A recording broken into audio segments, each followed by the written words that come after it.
All right.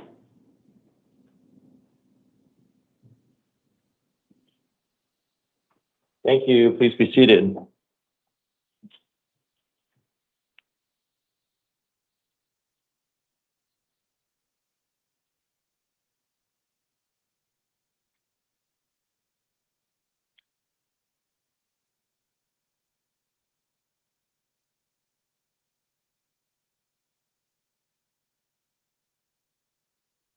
This is the 8 a.m. calendar on June 3rd, 2026.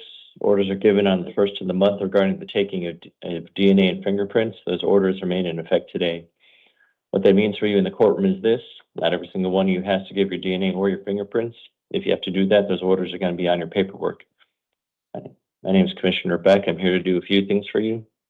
Number one, I'm here to let you know why you're here. Number two, if you might be released. Number three, if you're going to be assigned an attorney. The vast majority of you will be assigned an attorney, which leads to my number one rule. Please don't talk about the facts of your case. Anything you say or do can be used against you. Everything in the courtroom is video recorded, so please don't talk about the facts of your case unless it's with your attorney. Second, I'm sure you're going to have a lot of questions for me. Unfortunately, I'm not your legal counsel, so I can't answer legal questions for you. So please save those types of questions for your attorney. Finally, you're going to hear about lots of different dates and different types of release conditions. You don't have to memorize all that stuff. All that information is going to be on your paperwork. That's why it's important to keep your paperwork and save it. Don't lose it. If you end up missing a court date or you don't follow a written court order, you could just end up back here. When it comes to those release conditions, when I see you in court, I'm only going to tell you about some of them, not every single one of them. For a complete list of all your release conditions, please refer to your paperwork. Here's how the morning is going to go. I'm going to call two names. The first name I call is going to come in the courtroom and stand in front of me at the podium. The second name I call is going to sit on that chair next to the door. And we're going to keep on cycling through until the calendar is finished.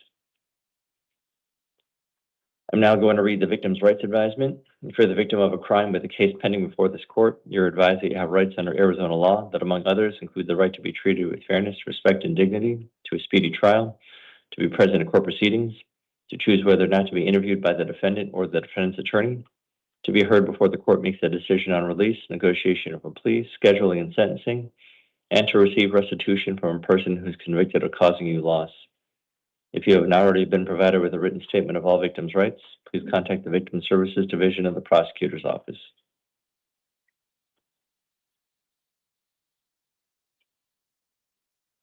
May I please get Andrew Lopez to the podium, Solomon Morales to the chair.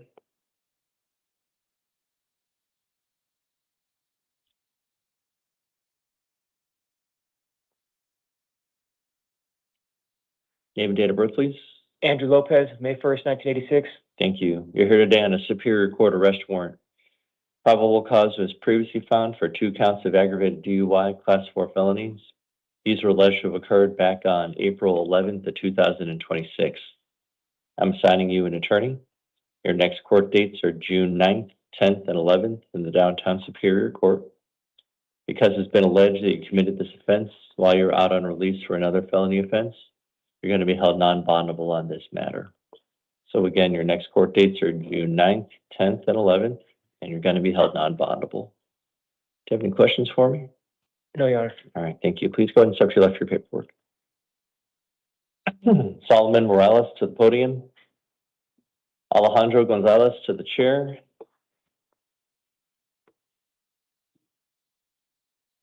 Name and date of birth. Solomon Morales, 7/24/97. Thank you. You're here today on a Superior Court new case. Okay. You've been arrested for discharging a firearm in city limits, a Class 6 felony. Disorderly conduct with a weapon, Class 6 felony. I found probable cause, and I'm assigning you an attorney. Your next court dates are June 9th and June 11th in the Downtown Superior Court, setting a secured appearance bond of $25,000. If you're able to bond out, you're going to be on supervised release with an electronic ankle monitor. Furthermore, if you bond out, you're not to return to the scene of the crime, no contact with any victim or witness. You're not to possess any weapons, drugs, or alcohol, including any simulated weapon. Do you have any questions for me? No. All right, thank you.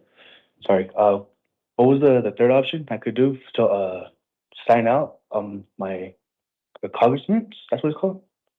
Yeah, that's not an option Oh, for it's you not an option. today. Yeah. Okay, when do I get like a phone call so I could do all that? Once you're out back here, there's there's telephones all over. And then in the next facility they send you to, there'll be phones over there too. Okay, thank you, boss.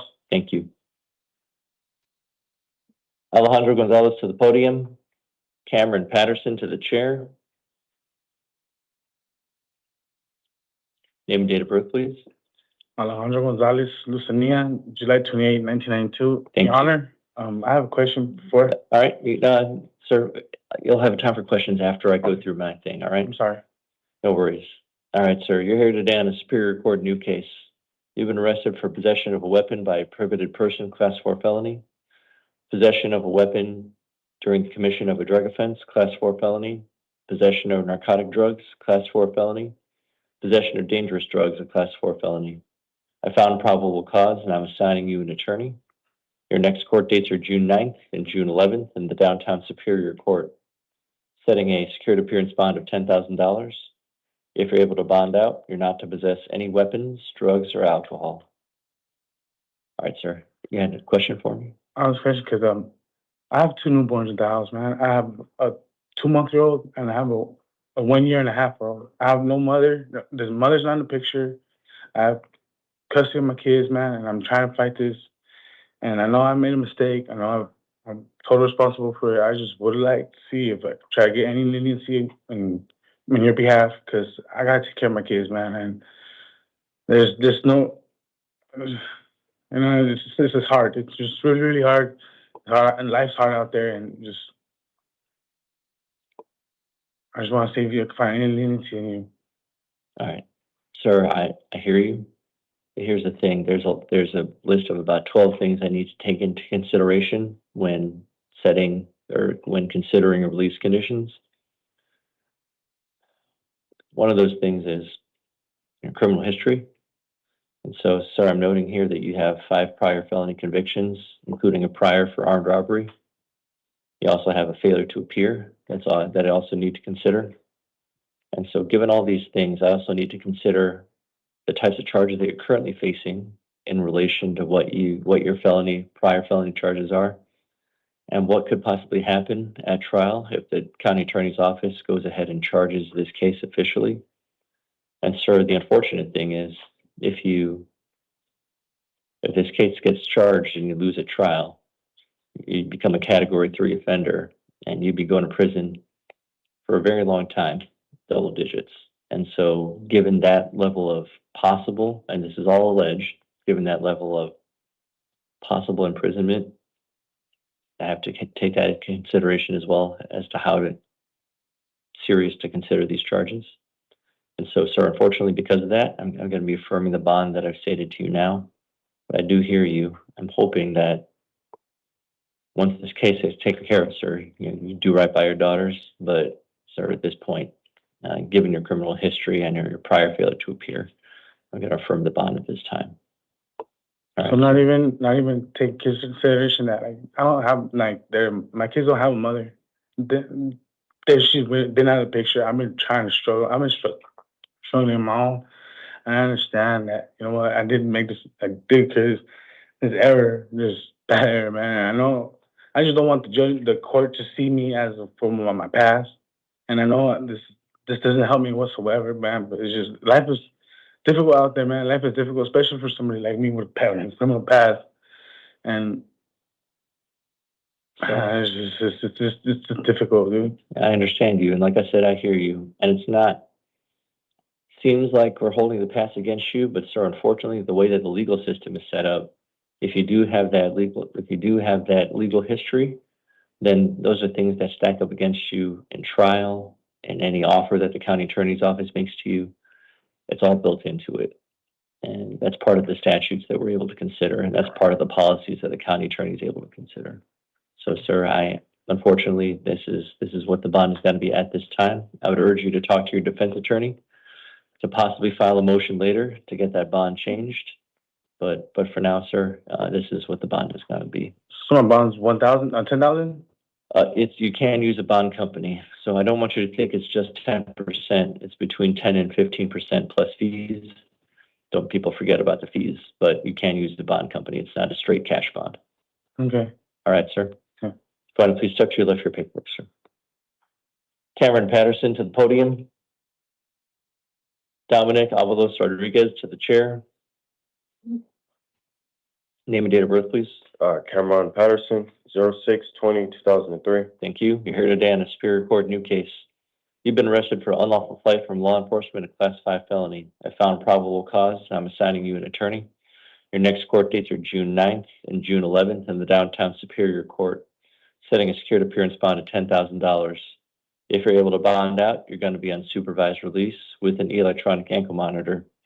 Furthermore, if you bond out, you're not to possess any weapons, drugs, or alcohol, and you cannot drive any type of motor vehicle with anyone under the age of 18 in that vehicle. Do you have any questions for me, sir? Sir, honestly, like, I'm gonna tell you straight up. Today, I've been working all day long. What I do for my hobbies is I buy bikes and I buy bikes and I flip them. I purchased my bike the other day. All I did was ride it down the street and I got pulled over on the bike. I understand that I shouldn't be riding the bike, but I was testing my bike. And the problem is, sir, I'm doing what I love. I'm not hurting nobody. I'm currently on probation, but I'm doing good. I'm sitting here working. I'm not bothering anybody, sir. But to throw me in jail when I'm working every single day, I'm doing everything that I could to provide for my family, sir. Sir, in your pretrial services interview, you told them that you are unemployed, not in school, and not a primary caregiver of any minor child. No. So I'm not sure what you told pretrial services, but that's the information that I have for your financial information. Yes, sir. I'm grinding every single day for a job. I'm trying to join the union, sir. Everything that you're telling me, sir, this is stuff you need to tell your defense attorney. The police report paints a very different picture of what you did last night. And so given everything, sir, and also given, again, like I told the last individual, the factors I need to consider are your criminal history, the fact that you're on probation, sir, and the fact that we also have 5 open wants out of the cities of Tucson, Glendale, and Eloy. Given all those things, sir? Yes, sir. And I've figured out all of those this week. I was getting ready to set up all my court dates. I'm not lying to you because I'm in this courtroom, sir. I'm coming to you face to face, man to man. But, you know, I'm not here to BS you, sir. I'm letting you know straight up. I did mess up by riding my dirt bike, but I didn't hurt nobody. I didn't do anything. Sir. The cop literally pulled up on me, and I put my hand straight up. Sir. I didn't run. Sir, I'm going to stop you there. So that's not what the police officer is saying. You weren't arrested for just riding your dirt bike. You're arrested for not pulling over and evading officers. Sir, I pulled over. If you should have the body cam, I pulled it. He literally was right there, and I pulled into the house. I didn't run from him, sir. I'm telling you straight up. Their stories are different stories than ours is. It's always going to be different. Sorry, I'm going to be affirming the bond today. Talk to your defense attorney. But what I'm reading in the form for the police report is very different than what you're telling me. All right, sir, I understand that completely. But I'm trying to be able to come off and be able to work. I'm trying to be able to get myself in a position. I'm applying to jobs every single day. I do welding on the side and automotive and plus these bikes. I'm trying to get rent paid. That bike was my rent money. I'm sitting in here. My family's not going to have nowhere to go. I understand that I did put it on the paper. I'm not the primary provider. But at the end of the day, like you said, this world is hard. I'm not hurting nobody, sir. I'm on probation doing good. Sure. And at the end of the day, you say you understand you're a judge, but you got to hear people out from their own life. You know, like, I'm not hurting nobody. I'm not doing bad, sir. I'm young. I get I'm on probation. I have to check in. My probation officer I'm on top of it with her. I call her a lot. I check in with her. She knows that I'm locked in. I'm not doing bad, sir. Sir, you also understand that there's a possibility that because of this case that you're going to get violated on your probation, and because of that, you could be incarcerated anyway due to a probation violation as well. So I'm gonna warn you of that as well. Plus, just to give you the heads up, your other wants. You have $450 out of Tucson, and $250 out of Glendale, $300 out of Eloy. And sir, here's the thing: you keep on telling me that you're trying to take care of those in a week. I have no idea how you're going to get to both Tucson, Eloy, and Glendale to take care of all of those, but they've been sitting out there for a bit. Sir, So I'm here's telling the you, I'm trying to situation. work as hard as I can. I understand I'm not legally working on paper, but I'm welding every single day. I'm doing as much as I can to provide for my family. Yeah, I'm not the primary provider, but sir, I'm telling you, all I have is my lady. Sir, That's all I have is my lady and my dogs. I get they're just dogs, but at the end of the day, I have my family. You know, I'm not hurting anybody. I'm not doing wrong by anybody. sir, you've been alleged to have committed a Class 5 felony. All right. And so at this point, I'm going to ask you to please step in to the left and collect your paperwork. All right, So, sir? what is my bond going to be like, sir? It's a $10,000 secured appearance bond. You can use a bond company. So this is my first time through this process. What is the easiest way for me to get out, to get back to my family? Because this situation, I didn't want to be in this. I've Sir, been doing what do you good. mean that this is the first time through this process? You have 2 prior felony convictions. And so I don't know what you mean by this is the first time going through this process. So what I'm trying to say to you, sir, is I got put on a probation. After that, I was not heard from. I've been doing good. Yes, I got pulled over. I got pulled over on Thanksgiving out in Eloy for the air freshener. I'm sorry. I got pulled over out in Eloy for my air freshener, and I instantly got a ticket. So, sir, when you step back in this facility, if you check on the walls, there's going to be different numbers for bond companies posted on the wall. Go ahead and give them a call. See which one gives you the best deal or which one gives you the best rate. Maybe has the lowest fees for the bonds. But again, can use a bond company. It's not a full cash bond. I'm just in here. I'm another young black man going to be in the system. That's all it's going to be. I have no money to get out. All I have is talent, sir. I'm a hard worker. I promise to God. I'm a hard worker. I don't have any money. My family doesn't have money. I'm gonna be sitting here. I'm gonna be another black man stuck in the system because I'm doing what I love. I went out to ride my bike and I'm in jail now. I've been doing good. I've been checking on my PO she tells me to check in every Tuesday, every single second of Tuesday. I'll check in with her on a Monday. I'll let her know a day earlier. I'm keeping up in contact. I did mess up by riding my bike. Sir. He did say I didn't pull over, but I did. You can check the body cam. They took the bike sitting. Sir. The bike was sitting at my house where she pulled a block away, and I'm right here. He didn't even turn his lights on. He didn't read me my rights, and they were aggressive with me. But I'm trying to come off to you and let you know, hey, they're giving you a report that's going to make me go to jail. I'm a young black man. Sir. The world doesn't care about us.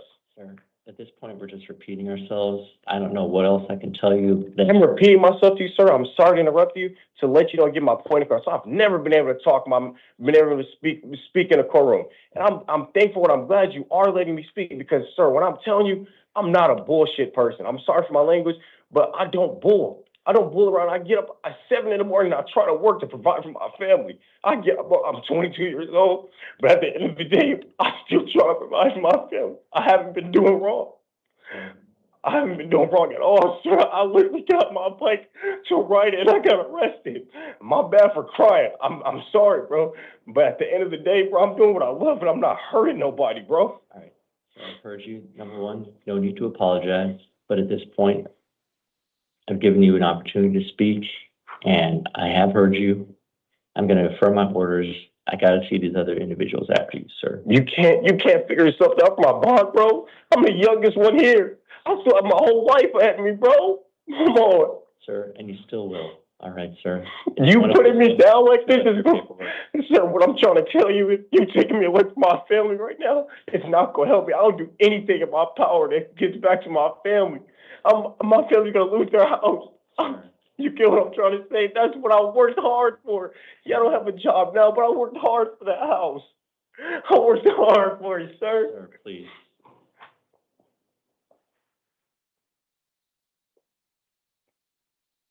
Dominic Avalos Rodriguez to the podium. Colby Avery to the chair.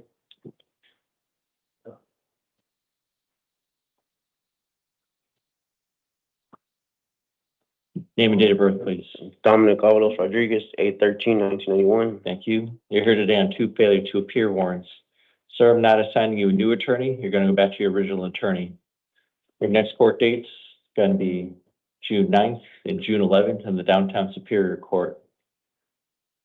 On the first case, you have a $1,000 secured appearance bond. On the second case, you have a $5,000 secured appearance bond. So total $6,000 secured appearance. If you're able to bond out on both matters, you're not to possess any weapons, drugs, or alcohol. You're not to return to the scene of the crime, no contact with any victim or witness. And the most important thing, if you bond out, you got to contact your PO within 3 days. Do you have any questions for me, sir? Who is it? The same probation officer that I had, or is it a new one? Sir, we don't have any probation. I don't have the name of your probation officer on this paperwork, but on your paperwork, there's going to have the number for the general probation office. Go ahead and give the general probation office a call, and they can direct you to whoever you need to check in with. Okay, and you said it's $6,000. $6,000 secured. You can use a bond company.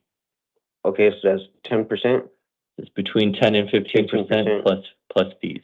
Okay. All right, sir. Thank you. Please go ahead and start your left your paperwork. Colby Avery to the podium. Amanda Lambert to the chair.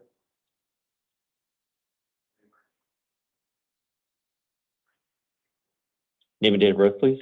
Colby Avery, 3/1990. Thank you. You're here today on an out-of-county warrant. I'm assigning you an attorney. Your next court date is June 8th. That's at the Parker Justice Court. I'm affirming the bond set with the judge up there. That's a $1,500 secured appearance bond. If you're able to bond out, you're just not to possess any weapons, drugs, or alcohol. Do you have any questions for me? No, sir. All right, thank you. Please go ahead and step to your left for your paperwork. Amanda Lambert to the podium. Cahoan Denny to the chair. Name and date of birth, please. Amanda Limmer, 5/11/93. Thank you. You are here today on 2 failure to appear warrants. I'm not assigning you an attorney. You're going to go back to your original attorney. Your next court dates are June 9th and June 11th in the Downtown Superior Court. I'm setting secured appearance bonds of $500 on each case, so it's a total $1,000 secured appearance for both your matters. If you're able to bond out, you're going to be placed on supervised release, and you're not to possess any weapons, drugs, or alcohol. Do you have any questions for me? No. All right, thank you. Please go ahead and step to your left for your paperwork. Cahoan Denny to the podium. Albert Frazier to the chair. Name and date of birth, please. My name is Kajoan Denny, and my date of birth is 05/09/98. Thank you. I apologize for mispronouncing your first name. There, you're fine. Sir, you're here today on a Superior Court arrest warrant. Yeah. Probable cause was previously found for 2 counts of aggravated DUI, wrong way driving, Class 4 felonies, and 1 count of endangerment, Class 6 felony. These were alleged to have occurred back on November 24th of 2024. I'm assigning you an attorney. Your next court dates are June 9th and June 11th in the Downtown Superior Court, setting a secured appearance bond of $1,000. If you're able to bond out, you're going to be on supervised release with alcohol testing and monitoring. Furthermore, if you bond out, you're not to possess any weapons, drugs, or alcohol, and you cannot drive a motor vehicle with anyone under the age of 18 in that vehicle.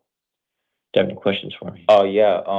So that warrant was issued by Dreamy Draw Justice Court, right? And somehow it went to Superior Court, and I'm literally paying the bills for that, what you just read, and I'm on top of my bills.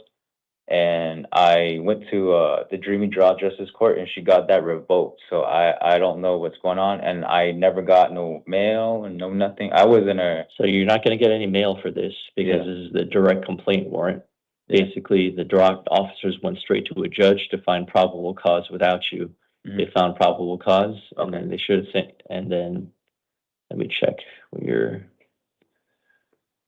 Because the driving wrong way. They sent you a summons, and all that mail was returned.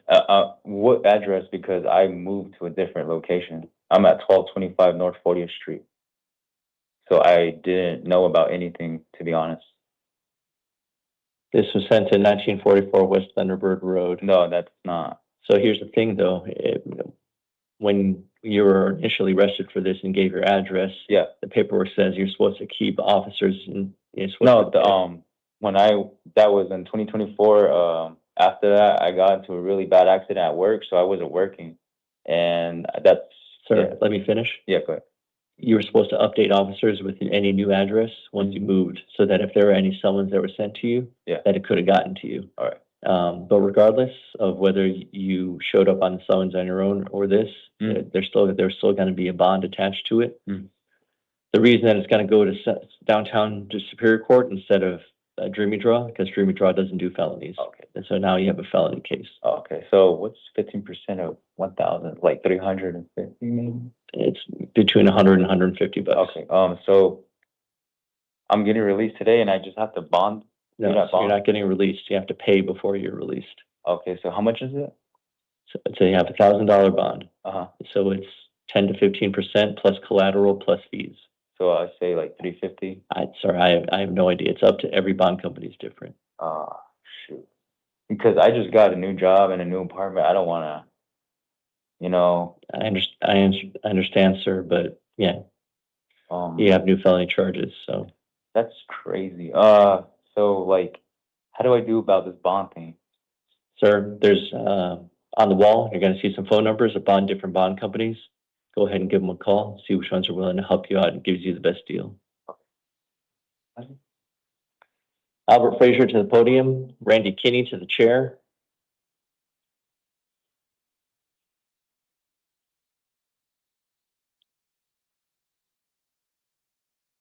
Albert Frazier.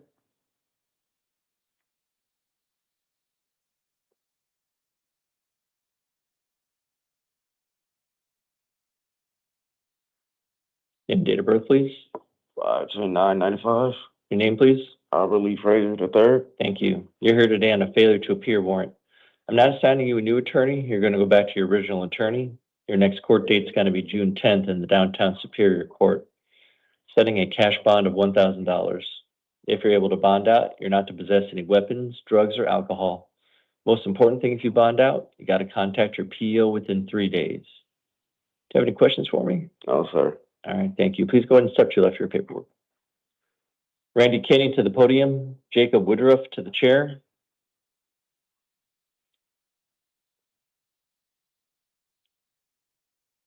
Name and date of birth, please. November 7th, 1987. Your name, please. Randy Kinney. Thank you. You're here today on a Superior Court new case. You've been arrested for possession of dangerous drugs, Class 4 felony, and assault as Class 1 misdemeanor. I found probable cause, and I'm assigning you an attorney. Your next court dates are June 9th and June 11th in the downtown Superior Court, setting a secured appearance bond of $1,000. If you're able to bond out, you're going to be on supervised release. You're not to return to the scene of the crime. No contact with any victim or witness. You're not to possess any weapons, drugs, or alcohol. Do you have any questions for me? No. All right, thank you. Please go ahead and step to your left for your paperwork. Jacob Woodruff to the podium. David Wright to the chair.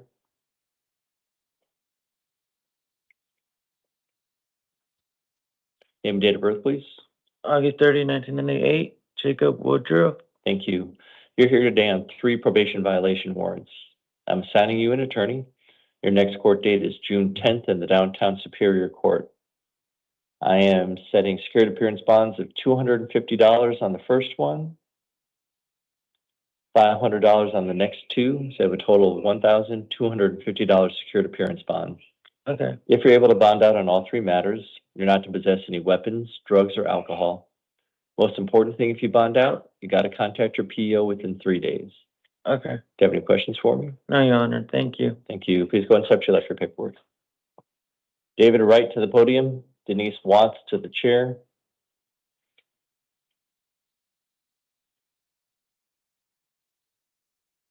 Name and date of birth, please. David John Wright Jr., 10/23/1993. Thank you. Sir, you're here today on an out-of-county warrant. I'm assigning you an attorney. Your next court date is June 8th at the Apache Junction City Court. I'm affirming the bond set by the judge out there. It's a $750 secured appearance bond. Okay. If you're able to bond out on all your matters, you're just not to possess any weapons, drugs, or alcohol. Okay. Do you have any Yes, Your Honor. questions for me? No. All right, thank you. Please go and step to your left for your paperwork. Denise Watts to the podium. Bree Orant to the chair. Name and date of birth, please. I'm Denise Voss, 12072. Thank you. You're here today on a Superior Court arrest warrant. Probable cause was previously found for possession of dangerous drugs, a Class 4 felony. This was alleged to have occurred back on May 28th of 2026. I'm assigning you an attorney. Next court dates are June 9th and June 11th in the downtown Superior Court, setting a secured appearance bond of $500. If you're able to bond out, you're going to be on supervised release, and you're not to possess any weapons, drugs, or alcohol. Do you have any questions for me? No, can I expedite this to sentencing to?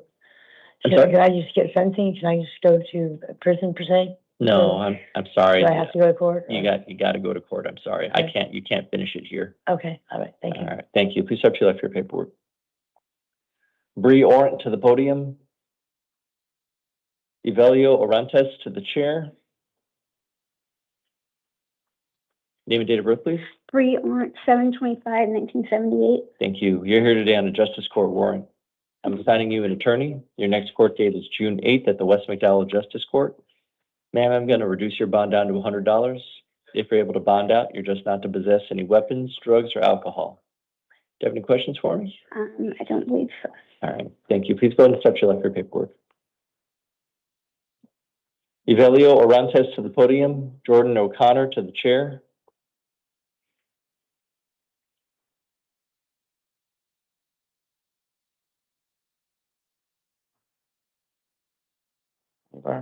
Name and date of birth, please. No, speak English, speak Spanish. All right. Okay, go ahead and go sit down, please. Okay, Papa.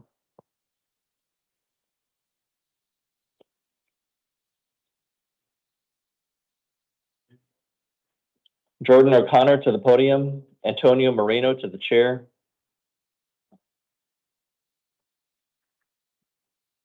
Name and date of birth, please. Jordan O'Connor, June 8th, 1986. Thank you. You're here today on a Superior Court new case. You've been arrested for possession of drug paraphernalia, Class 6 felony. Sir, at this time, I'm not finding probable cause on this charge. I need to warn you, though, that just because I don't find probable cause today doesn't mean that the prosecutor's office won't find it later. So I don't want you to think that this charge is going to go away forever. Do you understand that, sir? Yeah. I need to hear yes or no. Yes. All right, sir. So just in case this charge does come back, I'm going to assign you an attorney. You're going to have court dates, all right, sir? So I'm assigning you an attorney. Your next court dates are June 18 and June 22 in the downtown Superior Court. Sir, do you understand that you have court dates that you need to attend? Yeah. All right. And sir, do you promise to appear on June 18 and June 22 in the downtown Superior Court? Yes, Your Honor. Do you understand if you don't show up, they'll issue a warrant for you? Yes, Your Honor. All right, sir. Upon your promise to appear, you're going to be released on your own recognizance. All right, sir? Yes, Your Honor. Any questions for me? No. All right, thanks. Please go ahead and step to your left for your paperwork. Antonio Moreno to the podium. Krista Joe to the chair.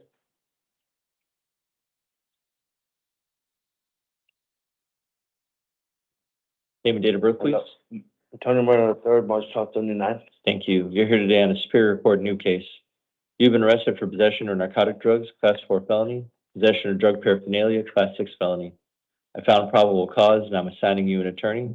Your next court dates are June 18 and June 22 in the downtown Superior Court. Upon your promise to appear, I'm going to release you today. There's some conditions to your release. You're not to possess any weapons, drugs, or alcohol. Do you understand all these conditions? Yes, sir. Promise to follow all these conditions? Yes, sir. Promise to appear on June 18 and 22 in the downtown Superior Court? Yes, sir. Do you understand if you don't show up, they'll issue a warrant for your arrest? Yes, sir. Do you have any weapons you need to give up? No, sir. All right. Upon your promise to appear, I'm going to release you on your own recognizance. Do you have any Yes, sir. questions for me? No, thank you, sir. All right. Please go ahead and step to your left for paperwork. Krista Joe to the podium. Christopher White to the chair.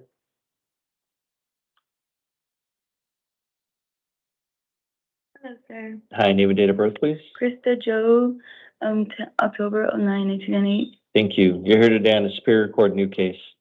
You've been arrested for possession of dangerous drugs, a Class 4 felony, shoplifting, Class 1 misdemeanor.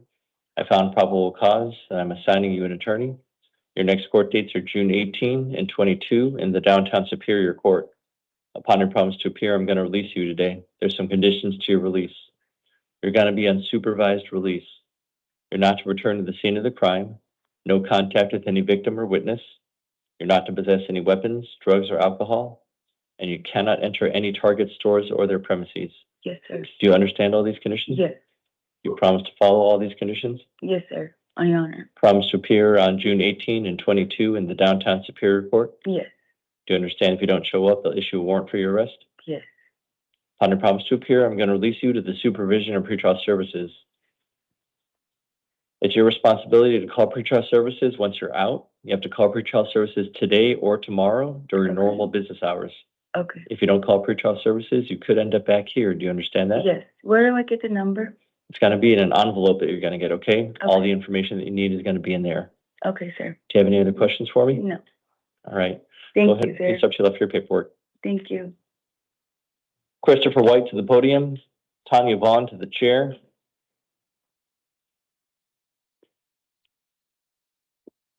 Name and date of birth, please.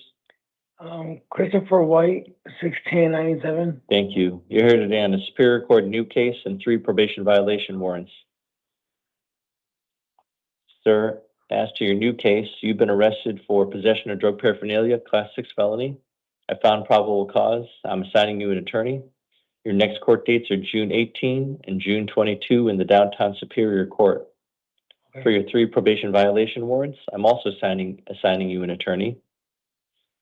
But for your 3 probation violations, your next court date is June 10 in the downtown Superior Court. That's my birthday. Yeah. So, sir, here's the thing. You've been doing pretty well on probation. Yeah. And so, sir, upon your promise to appear, I'm going to release you on all your cases today, okay? But, sir, you got some conditions to your release, all right? So you got to make sure to follow these conditions, all right? Yes, so listen sir. carefully.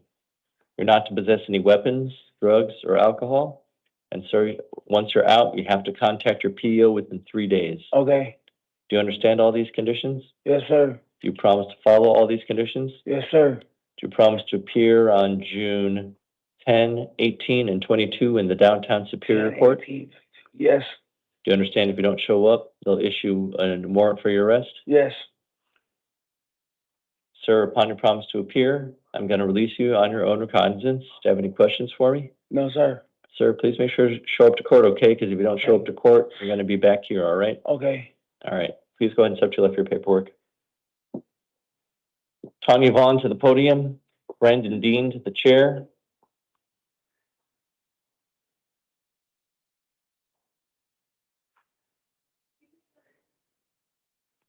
Tanya Vaughn.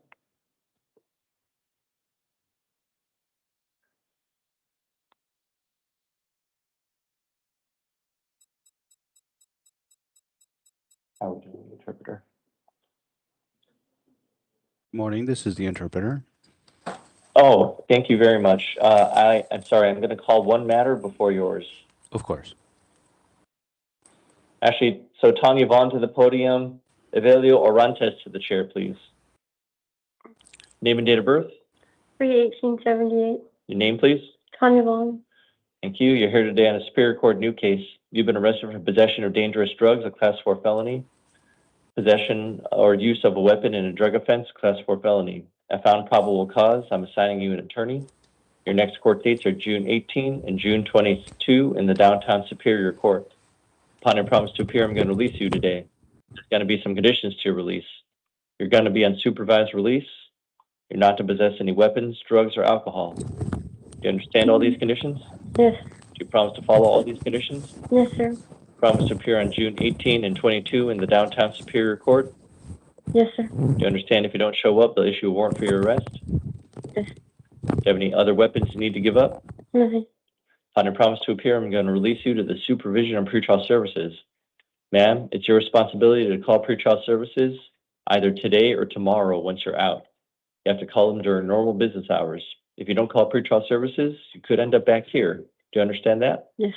Any questions for me? Yes, sir. All right. Please go ahead and step to your left for your paperwork.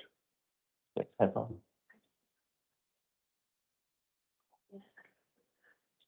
Oh. Hi, Mr. Interpreter. Yes, Your Honor. Hi, could you please call in so we can do simultaneous interpretation? Of course. Can someone provide that number for me, please? Does it end in 9456? Is that the correct number? Is that the right one? Yes. Yes, that is. Very well. Thank you. I'm calling now. Thank you. You're welcome. Hello? Evelio Orantes to the podium. Brandon Dean to the chair.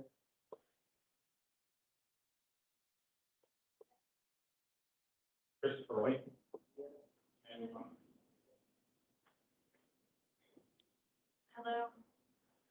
Can you please get a headphones for him, please?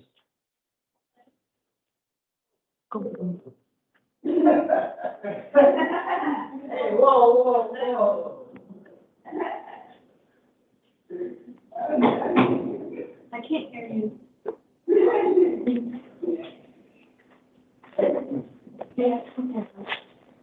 Hi, with the interpreter, could you please try calling back? You're not coming through the headphones.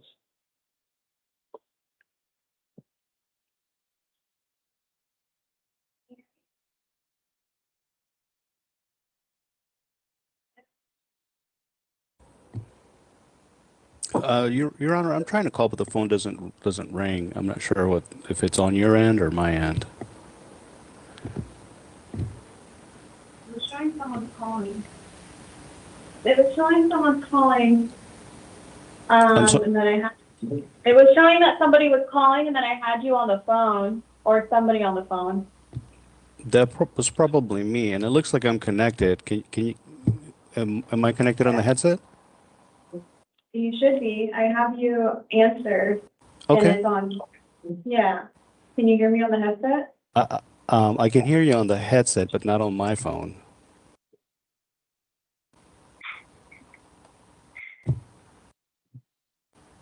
Is the headset on? Yeah. I'm gonna The try. headset- Sorry. Okay. Do you want to try one more time? I'm gonna try with a different device. 1 second.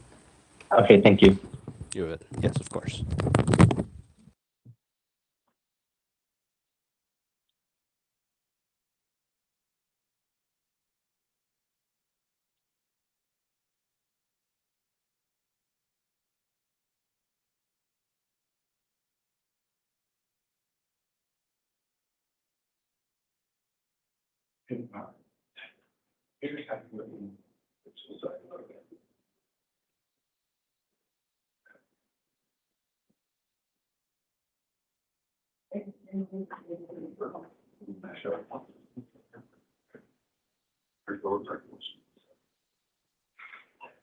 Can you hear me now? This is the interpreter. I can hear you, but not on the phone.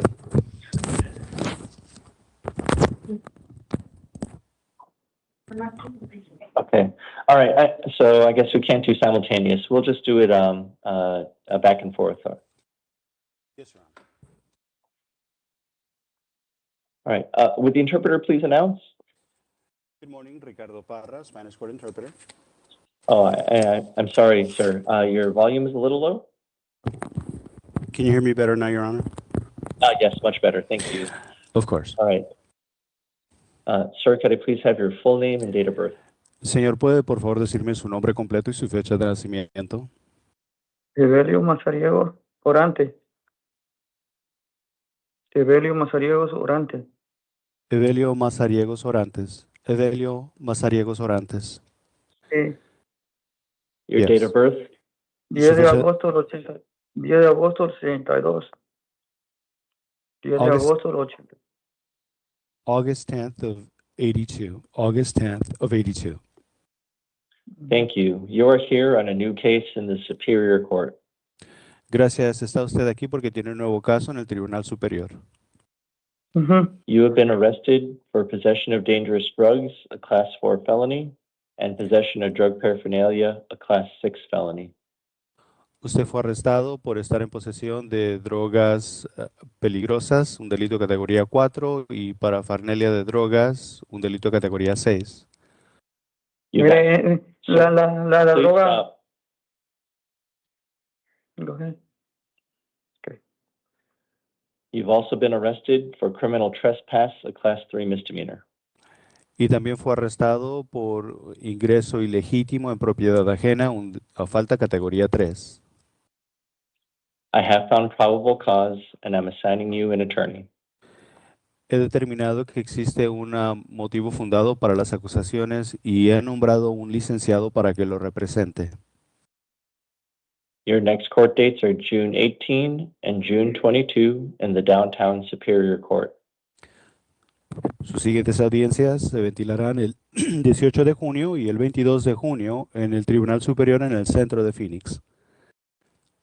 Upon your promise to appear, I'm going to release you today, but there are some conditions to your release.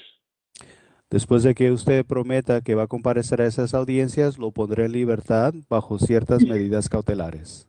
Sí, papá, mira, yo tengo cáncer y yo quiero trabajar las horas comunitarias con lo que me den, pero yo tengo toda mi familia aquí y estoy en un fracaso grande que estoy pasando y necesito una ayuda, que me ayuden ustedes. Y quiero salir de este asunto de que tengo yo y quiero echar ganas en este país, que ya mi país, todos mis hermanos están matando mi familia. Y ya solo mi mamá y otros mis hermanos tengo aquí. Permítame. Sí. Yeah. Yes, I have cancer and I'll do whatever the court orders. I'll do community time, whatever. I have all my family. What I need help. I need to be able to get out of the situation. I need to be able to resolve this issue. I'm going to work hard. I work hard in this country after I left my home country. I just want to be able to do the right thing. Sir, I'm releasing you today, so please let me finish. Señor, lo estoy poniendo en libertad el día de hoy. Por favor, permítame que termine. Thank you. You are not to possess any weapons, drugs, or alcohol, and you cannot return to the scene of your arrest. Usted no debe estar en posesión de ningún arma, drogas o alcohol, y tampoco debe regresar usted al lugar donde fue arrestado. Okay. Thank you. Yo no sabía eso. Okay, No sabía thank you. I didn't know that. I didn't know. Sir, do you understand all these conditions? Señor, ¿entendió usted todas las condiciones? Sí. Yes. Do you promise to follow all these conditions? ¿Promete usted obedecer todas estas condiciones? Sí. Okay. Yes, okay. Yes. Do you promise to appear on June 18 and June 22 in the downtown Superior Court? ¿Promete usted comparecer a sus audiencias el día junio 18 y junio 22 en el Tribunal Superior en el centro de Phoenix? Sí. Yes, I will. Do you understand that if you don't show up, they will issue a warrant for your arrest? ¿Entiende usted que si no va a las audiencias se va a emitir una orden de arresto en su contra? Ya comprendo. Yeah, I do understand. Yes. Upon your promise to appear, I'm going to release you today. Do you have any questions for me? En base a su promesa de ir a sus audiencias, lo pondré en libertad el día de hoy. ¿Tiene alguna pregunta para el juez? Papá. Está bien, es todo. Okay, no, it's fine. That's all. That is all. Okay, please make sure to show up to court and please go to your left for your paperwork. Ok, por favor asegure ir a sus audiencias y ahora pase a la izquierda y reciba sus papeles. Y yo si no tengo dinero para pagarle, deme hora comunitaria. Yo voy a ir a trabajar en horas comunitarias. If I don't have any money to pay for it, I can do community service hours. I can work the community service time. Sir, you don't have to pay any money. You'll be released in about 4 to 5 hours. So please go to your left for your paperwork. Señor, usted no necesita pagar ningún dinero. Será puesto en libertad como entre 4 y 5 horas. Ahora vaya a la izquierda y reciba sus papeles. Ok, gracias. Okay, thank you. Thank you so much for your help, Mr. Interpreter. You're welcome, Gerald. Thank you. Brandon Dean to the podium, please.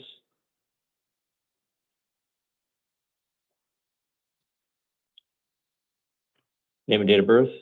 First name Brandon, last name Dean, 6/2/1995. Thank you. You're here today on a Justice Court new case. You've been arrested for assault, class 1 misdemeanor. I found probable cause. I'm not assigning you an attorney because for these type of charges, you don't get a free attorney. You can hire your own attorney if you want one. Do you understand that, sir? Can the victim drop the charges, possibly? Sir, do you understand that you can hire your own attorney? Okay, yes, I do. All right. Your next court date is June 18th at the El Centro Justice Court. Upon your promise to appear, I'm going to release you today. There's going to be a lot of conditions to your release. I'm sorry, you'll get to that later. Okay, sorry. Sir, you're not to return to the scene of the crime, so you can't go back to Chase Field. No contact with any victim or witness. You cannot live at the same location as any alleged victim. You're not to possess any weapons, drugs, or alcohol. You must obey any orders of protection that are put out against you, and you may have no contact with the victim whatsoever, even if they contact you first. You're warned that a violation of a no victim contact order can lead to felony charges. Do you understand all these conditions? Yes, I do. You promise to follow all these conditions? Well, I do have to admit that victim is my wife, and we did a plan accordingly that I will go see my kids for an hour right now, if I get released, get my stuff, and then I'll spend some time at my mother's house. All right, so do you promise to follow these conditions? That does, so I can't go pick up my, I have to go pick up my stuff from home, so yeah, I probably will run into my wife. No, so that's the thing. After that, yeah, I can follow those. So, sir, yeah, that's part of your release condition says you can go back one time to pick up your stuff. All right, sir? So Okay. do you promise to follow these release conditions? Yes, sir. Promise to appear on June 18th at the El Centro Justice Court. Where's the El Centro Justice located at? The address is going to be on your paperwork. Okay, but yes, I'll be June 18th. Yeah. And do you understand if you don't show up, they'll issue a warrant for your arrest? Yes, sir. Sir, do you know what a civil standby is? No, I don't. All right, so you can't just go back to your place to go get your stuff. So you have to call Phoenix PD. You have to call their non-emergency line. You have to ask for a civil standby. Okay. Officer has to be there when you're going in to get your stuff. Okay. If you show up without an officer there, you'll be in violation of a court order and you'll have new charges placed on you. But you can go back one time to get your stuff, so long as you have an appointment with Phoenix PD. Do you understand that, sir? So can't go back to the location of the crime, can't go back to where the victim is, no contact with the victim or the witnesses. Correct. Okay. All right. But you also understand about the civil standby as well to go and get your stuff? Yes, I do. All right. Upon your promise to appear, I'm going to release you on your own recognizance. Do you have any other questions for me? It was just that misdemeanor charge, right? It is a misdemeanor charge. Okay, yeah, paperwork. All right, that's it. All right. Thank you. Please go and step to your left for your paperwork. As to Kevin Bowen, date of birth 10/13/1984, he was back in the infirmary. I had my initial appearance with him over the phone. He's here on a Superior Court arrest warrant. Probable cause is previously found for burglary in the third degree, class 4 felony, possession of dangerous drugs, class 4 felony, possession of drug paraphernalia, class 6 felony, false reporting, class 1 misdemeanor. Alleged to have occurred back on between May 15 and May 19th of 2026. I'm assigned an attorney. Next court dates are June 9th and 11th, the Downtown Superior Court. I affirmed an $8,000 secured appearance bond. If he's able to post bond, pretrial services supervision, not to return to the scene of the crime, no contact with any victim or witness, not to possess any weapons, drugs, or alcohol. I have to visit one individual back at their cell. He poses a risk of harm to himself or to others. Nicholas Lorenz, date of birth 2/28/1985, here in the Superior Court, new case. Arrested for burglary in third degree, class 4 felony. I found probable cause. I'm assigning counsel. Next court dates are June 9th, 10th, and 11th, the Downtown Superior Court. Based upon the allegation that he committed this offense while on release for another felony offense, he'll be held non-bondable at this time. If I want to make any changes to these release conditions, I'll come back on the record to make those changes. This concludes the 8 a.m. calendar.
First name Giovanni, middle name Andres, last name Ariosa. Thank you, sir.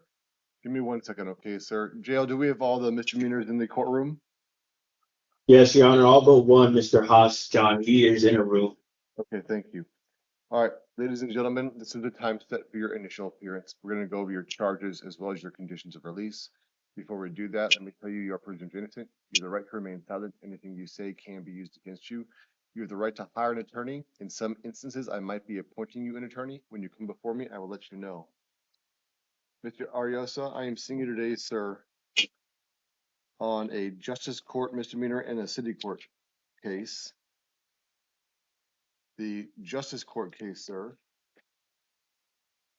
is one count of shoplifting.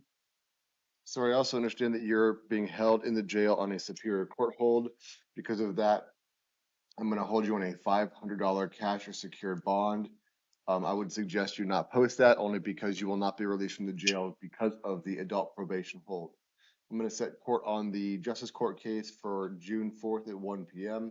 in front of Judge Garza and appoint Jeff Grinkowicz to represent you on the Justice Court matter, okay? On the City Court matters, sir, you hearing, these are charges of criminal trespass, possession of paraphernalia, criminal damage, and shoplifting. I'll set that non-transport review hearing for June 17th at 9 a.m. in front of Judge Klotz.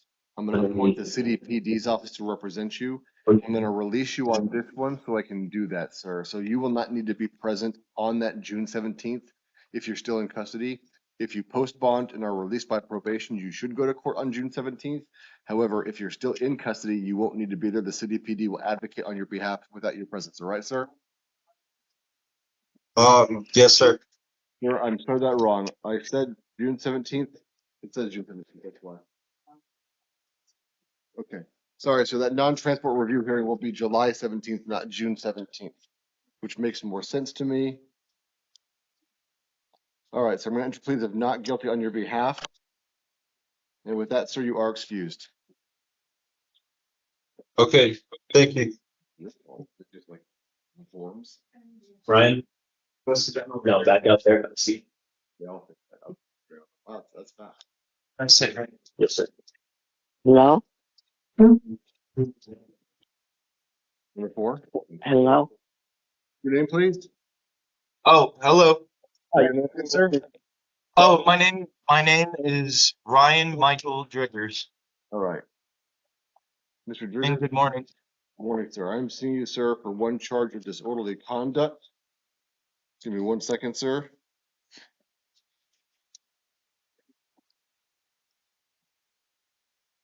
This is a Marana City Court case, sir. Sir, if I release you and order you to go to court on July 1st in Marana City Court, will you do that, sir?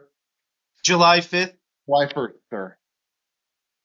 Oh, July 1st. Yeah, I can do that, sir. All right. I'm going to release you on your promise to go to court on July 1st at 10 a.m. And with that, sir, you are excused. Thank you.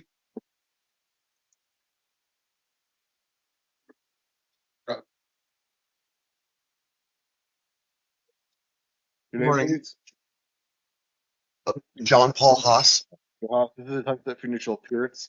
You are presumed innocent. You have the right to remain silent. Anything you say can be used against you. You have the right to hire an attorney, sir. Let me pull up your files. I'm seeing you, sir, on 2 cases. One's actually 3 cases, an Oro Valley case, a Justice Court case, and a City Court case.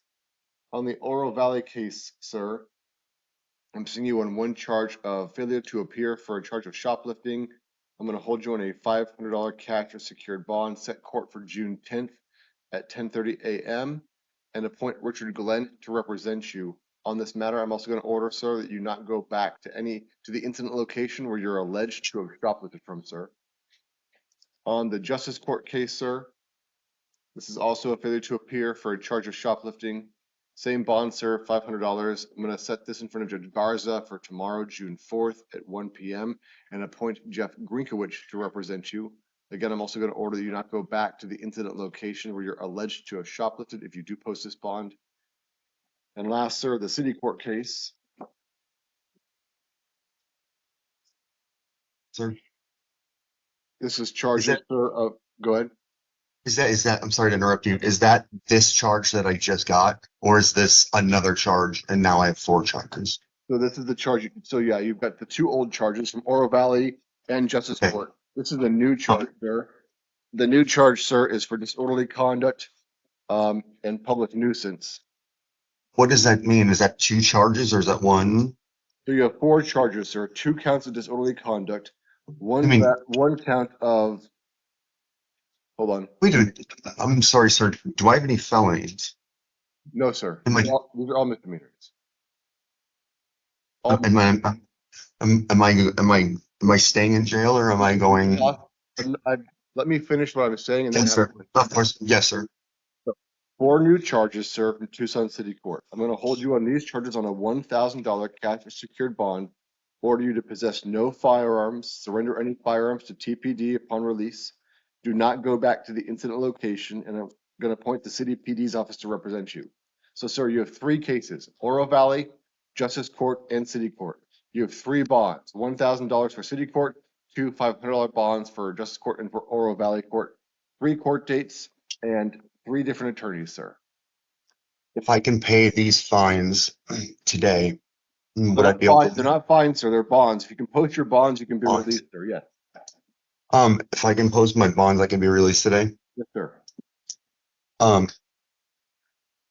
May I make a phone call, sir? Talk to the jail, sir. Thank you, sir. Can these charges possibly be dropped if I have a very good reason? So you're gonna have to speak. You've got 3 attorneys, sir. Speak to your attorney Okay. with regard to the charges, the facts, and what to expect at these next court dates, sir. Would I be able to get my own attorney if I want, sir? Absolutely. I appreciate you, sir. Do you have a piece of paper I can write anything down on? They'll give me a copy. I appreciate it. Thank you. You're here, sir. Thank you, sir. Strauss? Give me on.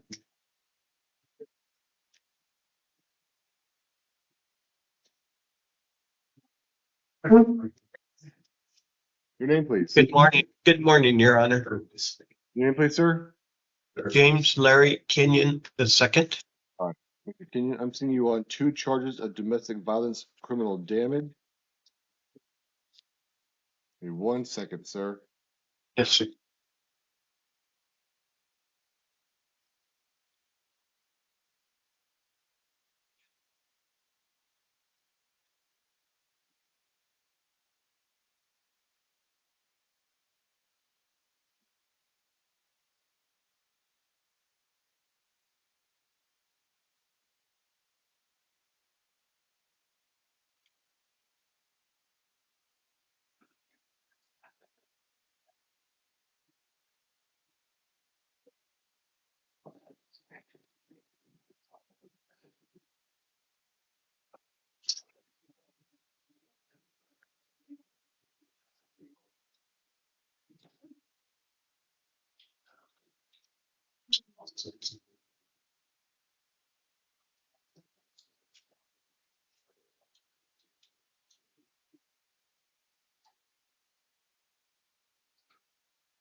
Mr. Kenyon, if I release you and order you not to return to the incident location, will you agree to that? Yes, Your Honor.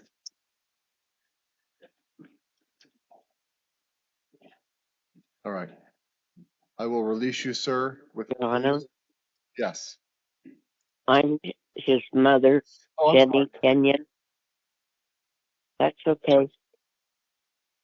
What did you want to say, ma'am, before I do impose conditions of release on Mr. Kenyon? He needs to clean up the back porch.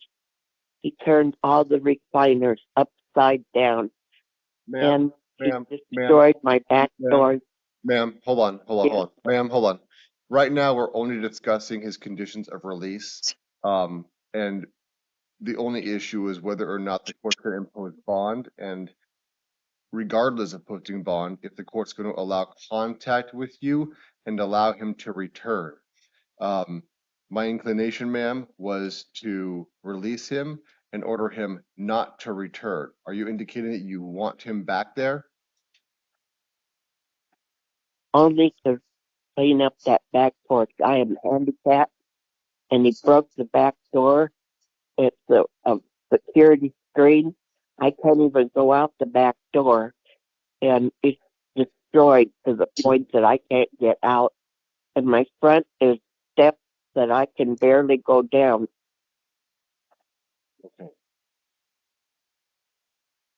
I will fix it, sir. I will pay to have it fixed, sir. All right. Hold on then.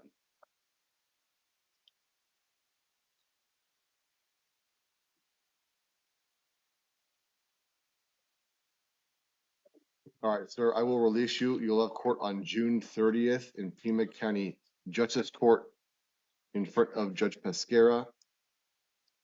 That is going to be at 9 a.m. I am going to order a couple things. In general, no contact with the alleged victim and you can't go back there. However, you may return to the property to fix any property that needs Yes, sir. to be fixed. And you may only have contact with the alleged victim with her approval. Understood. I'll make it brand new, sir. Thank you. Thank you, sir. Your excuse, sir. Thank you. There it is.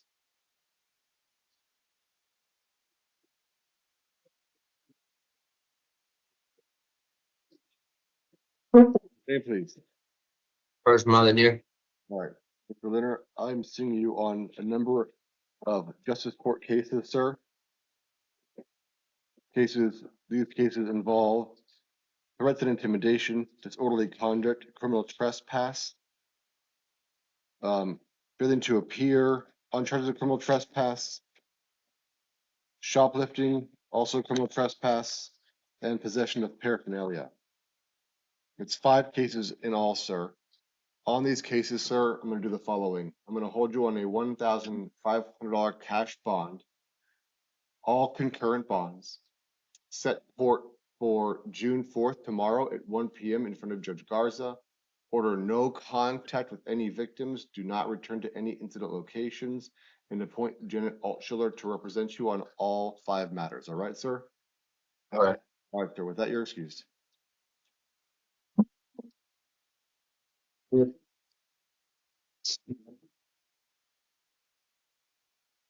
Hello, Your Honor. Name, please, sir.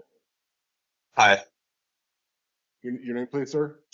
My name's Keegan Smith. Mr. Smith, give me 1 minute to finish what I'm typing in here. Take your time.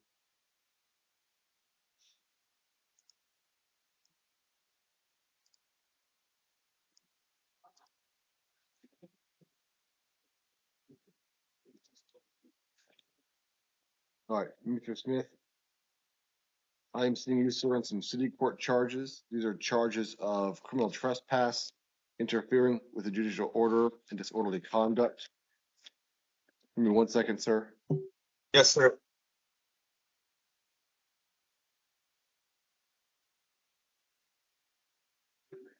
All right, I'm going to consolidate these new charges, sir, with CMs 26019-542, 26019-545. I'm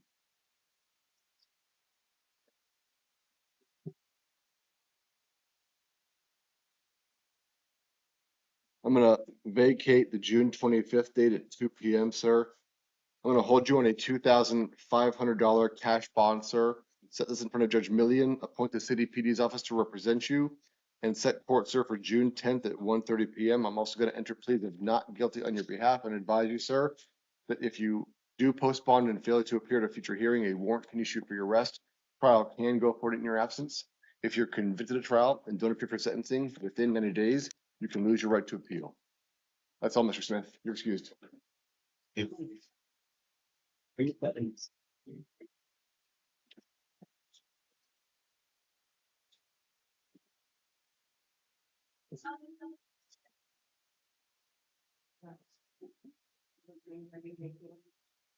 Oh, you brought vacate?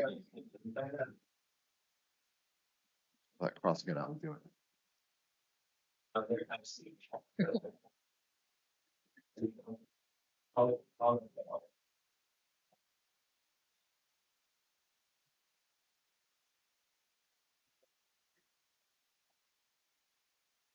Are you Mr. Buccio, sir, or Buccio? Yeah, Lucio. Or give me 1 minute to let all the all the felony charges come in to the jail, and then we'll begin, sir. Yeah, we ready? I'm sorry, I lost that. What was that? They're all in here. All right, ladies and gentlemen, you are all here for felony charges.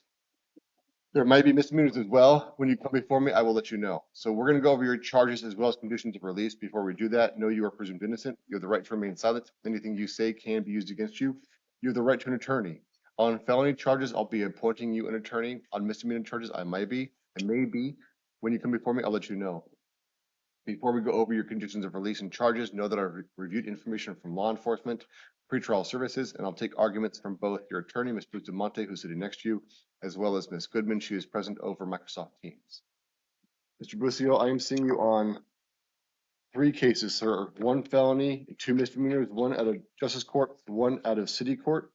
The felony, sir, as well as Ms. Goodman. She is present over Microsoft Teams. Mr. Busio, I am seeing you on 3 cases, sir. 1 felony, 2 misdemeanors, 1 out of Justice Court, 1 out of City Court. The felony, sir, is for theft of means of transportation. The state, sir, is asking for a $7,500 bond. Ms. Bustamante, did you want to be heard, ma'am? Your Honor, I'd just like to mention that he's been in Tucson for about 30 years. He's employed as a landscaper and he does have priors. However, they are over a decade old. We're asking to release to pretrial services. If the court is not inclined, we'd ask for a nominal bond. Mr. Busio, I'm going to hold you on a $3,500 cash or secured bond, sir. Set court for June 15th at 1:30 p.m. Appoint the public defender's office to represent you. Order no contact with the alleged victim in this case. On your city court matter, sir, I'm going to release you, sir, not to be cruel, but to set a non-transport review hearing. That will be on July 17th. I'm going to appoint the city PD's office to represent you at that time. So if you're still in custody, sir, you will not be transported for that. If you are out of custody, you should go to court on July 17th at 9 a.m. Those are for the charges of possession of paraphernalia. Because it's a city court case, sir, that's also your arraignment. I'm going to enter pleas of not guilty on your behalf. On the justice court case, sir, this is for 1 count of failure to appear for a charge of shoplifting.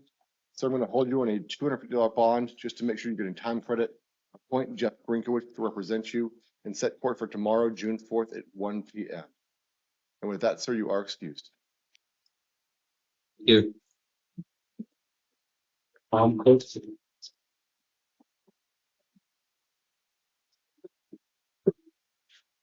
Your name, please, ma'am?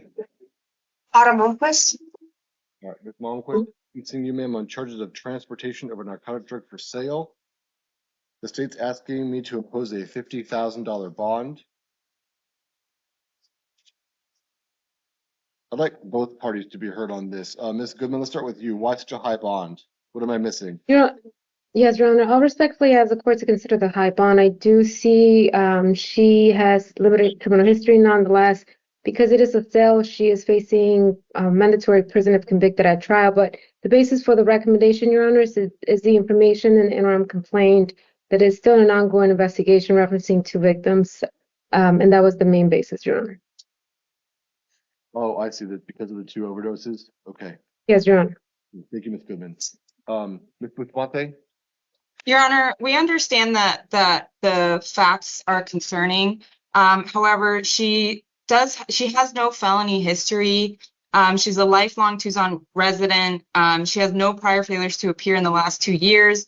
On the FTA scale, she's a 3 out of 6, and on the NCA scale, she's a 2 out of 6. So we would ask for her to be released to pretrial services.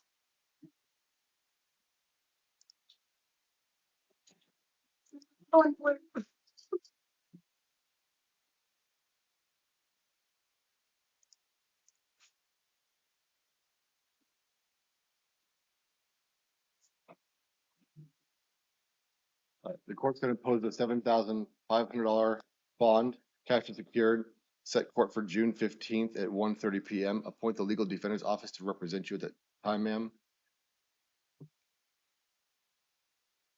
Order no contact.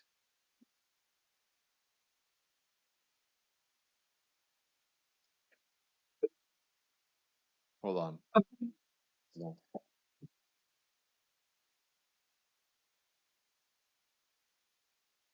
Well, they're listed as victims in the statement of probable cause. I'm going to do no contact with the alleged victims.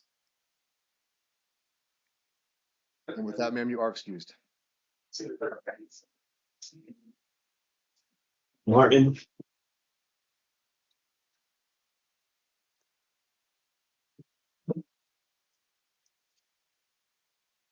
Your name, please, sir. Edward Martin, Martin, I'm seeing you're in charge of the sale of narcotic drug, possession of narcotic drug, and possession of drug paraphernalia. The state's asking for a $15,000 bond. Mr. Bustamante, did you want to be heard?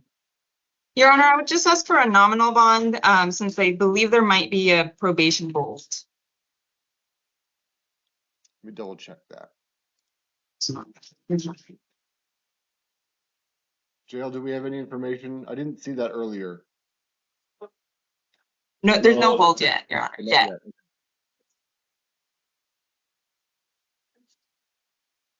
And Your Honor, that was the state's concern. Looks like the case that he's on probation, and there's also a history of sales.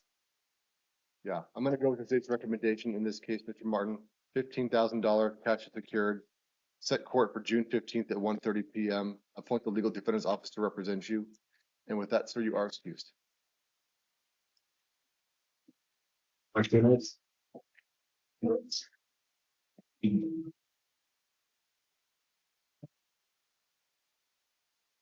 name, please, sir. Ricardo Martinez Padre, Jr. Mr. Martinez, I'm seeing you on charges. Seeing you on 2 felony charges, sir. One is a warrant and one is new charges for possession of a narcotic drug, possession of paraphernalia, and aggravated driving under the influence. The state's asking for a $15,000 bond, sir, on the ag DUI case. On the warrant case, give me 1 second to review it. The warrant case is for a $1,714 bond, and that is out of Douglas Justice Court. Ms. Bustamante, do you want to be heard with regards to the Pima County felony case? Your Honor, we're just asking, he's a Tucson lifelong resident. We're asking for a nominal bond.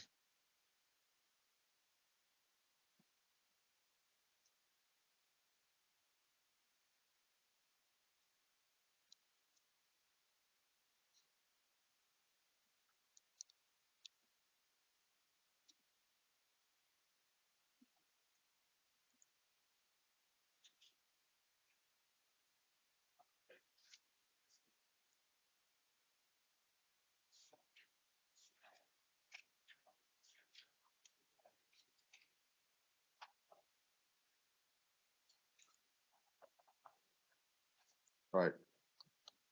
Court's going to impose a $7,500 cash and secured bond on your Pima County felony case, sir. Set court for June 15th at 1:30 p.m. and appoint the public defender's office to represent you on these charges.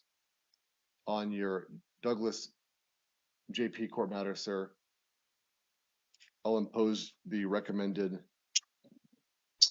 $1,714 bond. Set court cert for June 18th at 9:30 a.m. and order the demanding jurisdiction to make arrangements to get you within 24 hours of finishing your Pima County cases, sir. Otherwise, this will revert to release on your promise to go to court, and you will be required to make it to Douglas, sir, on your own. All right, sir? Yes, sir. All right, sir. You are excused then. I'll have a case paper release.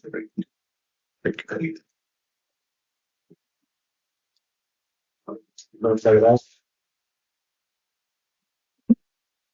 name, please. Rómulo Adriano Saramaya. All right. Mr. Amaya, I am seeing you on charges of prohibited possessor and unlawful possession of narcotic paraphernalia. State sir is asking for a $15,000 bond. My inclination was a $5,000 bond. Does either party wish to be heard? Your Honor, we agree with the court's inclination. We see that he has a federal probation hold, so we ask for a nominal bond so that he gets time credit. All right. And Your Honor, I respect the court's position. I just want to include that the basis for the higher bond is the case that he's currently on probation for. The federal case was referencing smuggling firearms, and he was in possession of a firearm in this case as well. Thank you, Ms. Goodman. Mr. Amaya, I understand the state's recommendation for a higher bond. I am going to impose a $5,000 bond. You do have a federal probation hold. If you post that bond, sir, you will go into federal custody, and then once your federal case is concluded, you'll be transported back to the Pima County Jail.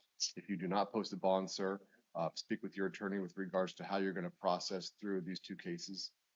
I'm going to appoint the PD's office to represent you, set court for June 15th at 1:30 p.m. And as I said, sir, hold you on that $5,000 cash or secured bond. And with that, sir, you are excused. Polly.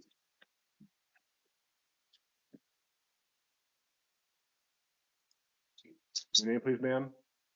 Kelly Polly. Holly, I'm seeing you on one charge of unlawful possession of dangerous drugs and possession of paraphernalia. Ma'am, have you heard of the STEPS program? Yeah.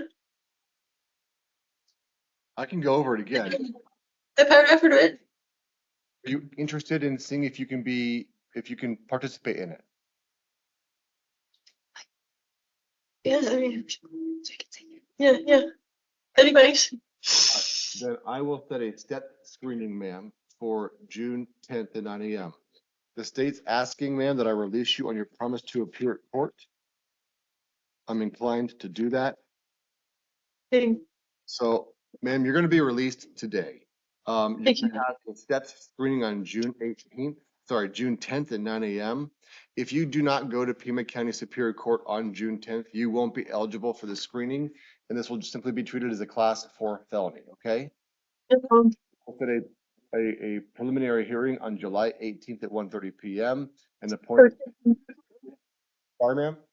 So 10th you're going to court, and you see that you're going to court? So the 10th, you absolutely have to go to court. I'm going to suggest you speak to your attorney at the PD's office or whoever gets appointed to represent you prior to July 18th. That court date likely will not go. But the June 10th date, the court date in 7 days will absolutely go. Okay. Okay.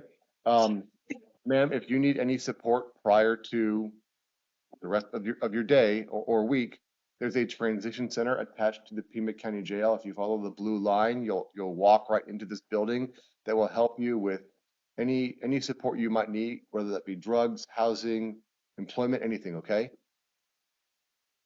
All right, ma'am. With that, you're excused. I'm sorry, Your Honor. Did you assign the public defenders to this case? Oh, yes. Thank you. Olin.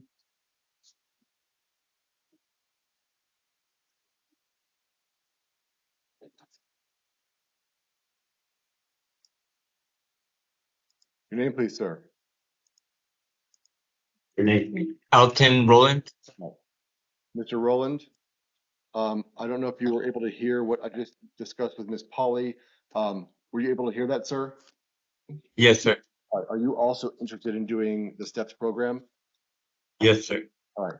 Then I will set a STEPS screening for June 10th, 9 a.m. Pima County Superior Court. Appoint the legal defender's office in this case. Release you to pretrial services, sir, and set a preliminary hearing for July 18th. So, sir, same thing. You have to go to this June 10th court date if you want to be considered for STEPS. Otherwise, it will just be treated as a class 4 felony. Okay? Okay. You want sorry, sir. No question? Is there a way that I could get any other date besides June 10th?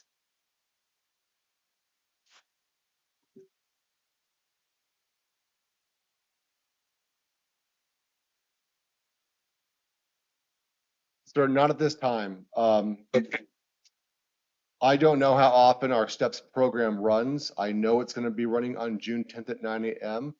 If there's some reason that you can supply to the court on why you can't make it, talk to your attorney at the legal defender's office, and they will see if they can get you into a different day. Okay, sir?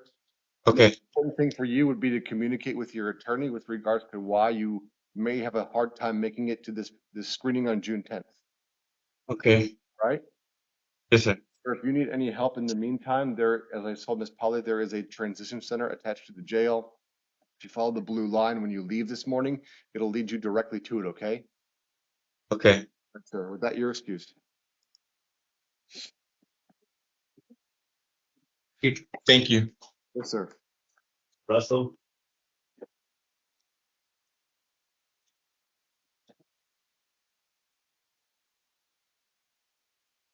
Are you Mr. Leander Russell? Yes. All right, Mr. Russell, I'm seeing you on one charge of organized retail theft. It's asking for a $5,000 bond. I also see that there's a adult probation hold. Counsel, my inclination was a $5,000 bond. Ms. Bustamante, did you want to be heard, ma'am? You're just asking for a nominal bond. Thank you. Mr. Russell, I'm going to impose a $5,000 cash or secured bond, set court for June 15th at 1:30 p.m. Appoint the public defender's office. And sir, I'm going to advise you that you do have that adult probation hold. So if you post bond, you will not be leaving the jail. All right, sir? Done. All right, sir, you're excused.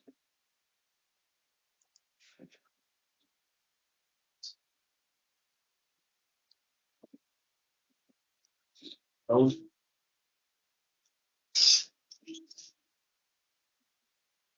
Your name, please? Jamie Sloan. No, I am seeing a city court charge. One is a felony charge. The felony charge, ma'am, is for aggravated driving under the influence. The city court charge, ma'am, is for criminal damage. State's asking for a $10,000 bond on the felony charge. Ms. Bustamante, did you want to be heard, ma'am? Yes, Your Honor. I'd like to point out that she is a lifelong Tucson resident. She had no failures to appear in the last 2 years. On the FTA scale, she's 3 out of 6. On the NCA scale, she's also a 3 out of 6. She is employed as a caregiver, and this information was verified by her former husband. And she does have a prior, Your Honor, but that is from 1998. So we would ask for her to be released to pretrial services.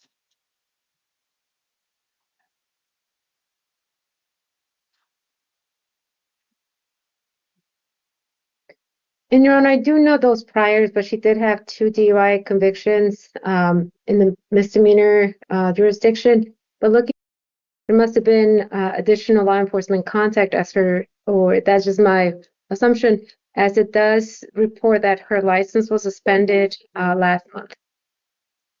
Well, and I also have concerns regarding the March 28th to 26th date. I have concerns for continued contact with the alleged victims, given what's happened, what alleged to have occurred on this date. Ms. Sloan, I'm going to impose a $5,000 bond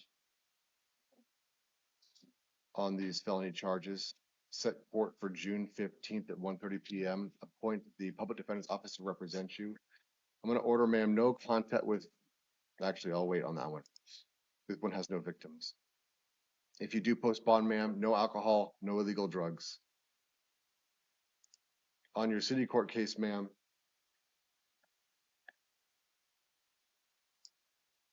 I'm going to set a $1,000 bond. Set court for June 10th in front of Judge Millian. That'll be at 1:30 p.m. I'm going to order, again, that you not possess or consume any alcohol. No contact with the alleged victims. You cannot go back to their residence. On this case, ma'am, I don't know if there's a family court case, whether that be a divorce case or an SP case. If the family court allows you to have contact with Robert, you may. That contact must be consistent with whatever the family court has ordered, and the only contact allowed will be for the purposes of the children. Going to enter pleas of not guilty on your behalf on the city court case, ma'am. And with that, you are excused.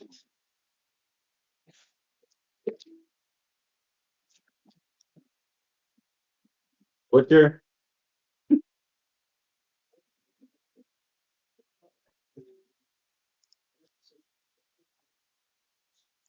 Your name, please. Jordan Wookter. Mr. Wookter, I'm seeing you in charge of the possession of a dangerous drug and possession of drug paraphernalia. The state's asking that I hold you on a $10,000 bond in lieu of holding you without the ability to post bond. Mr. Wookter, what that means is the state is saying that because there's an allegation that you were on release for a felony when you committed this new offense. They could ask to hold you without the ability to post bond. In exchange of just doing that, they're asking me to impose a $10,000 bond. Ms. Bustamante, do you want to be heard, ma'am? Your Honor, we just want to point out that he is steps eligible. If the court is not inclined to release, we ask for a nominal bond. And if the court gives him a steps date, we would not waive the preliminary hearing if he's held. I've been going to all my court dates. I know, the other 2 years I've been going to pretrial services in person every month. I mean, you can take care of everything. Fine. Mr. Wichter, I'm going to hold you on a bond. I'm going to hold you on a $5,000 cash secured bond. Set court for June 15th at 1:30 p.m. I will do a steps screening date, sir, if you want to be considered for the steps program. Have you heard of that, sir? I have not, but I mean, I'm trying to do whatever I can to be out for my son's birthday on the 9th. If the SEPS program is available, then I'm more than willing to check it out. That will not.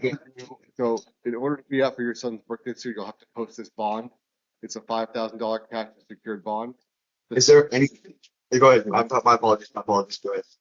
Well, the step screening will be on June 10th, but again, sir, that's not a matter of your release. Your release is contingent on you posting a bond.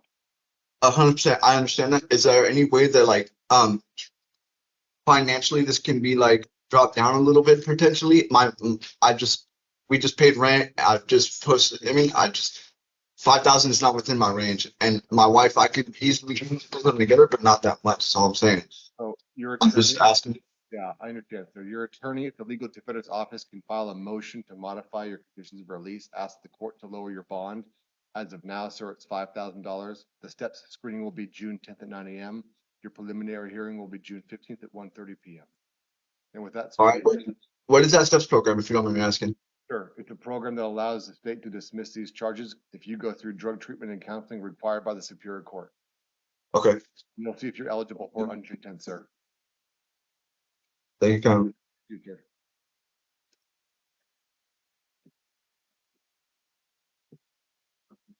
Thank you, sir. Thank you. Thanks all. Thank you.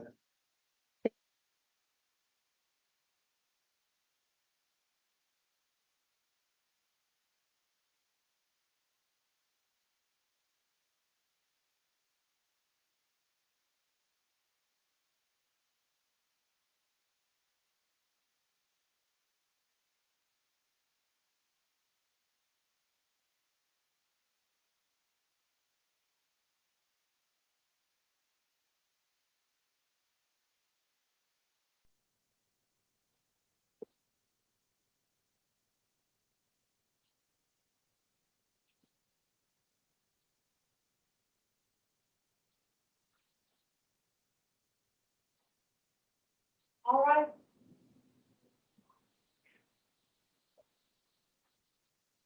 Okay. All right, thank you. Please be seated. Okay, well, let me stop very high. Okay, hey, do we have an interpreter in here? Yeah.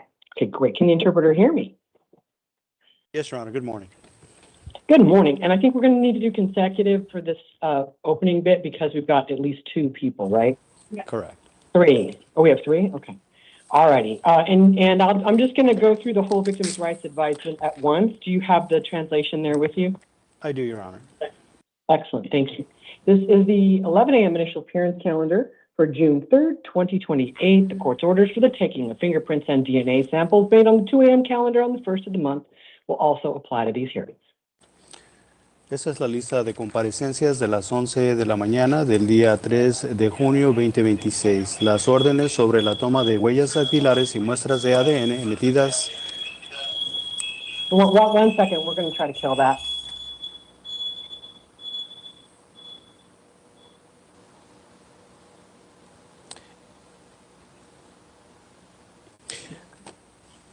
Can the interpreter continue?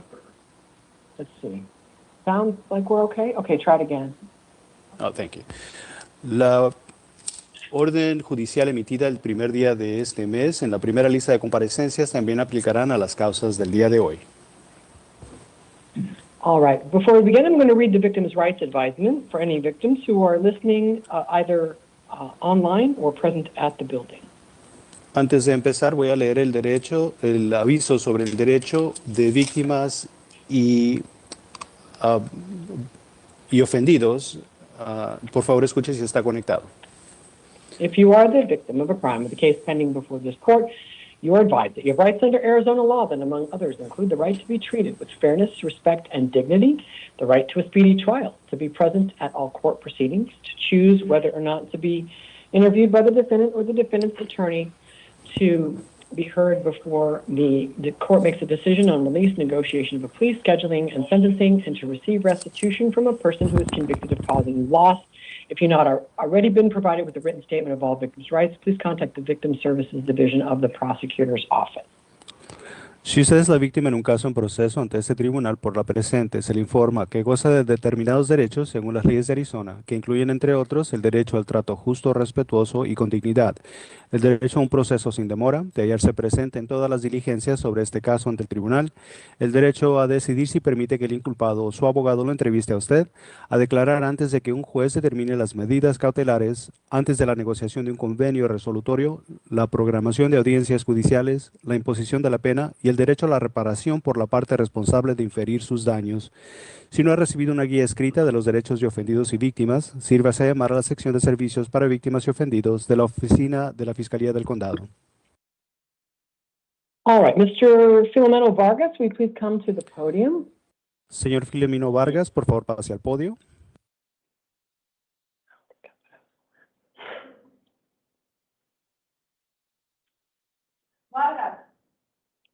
All right.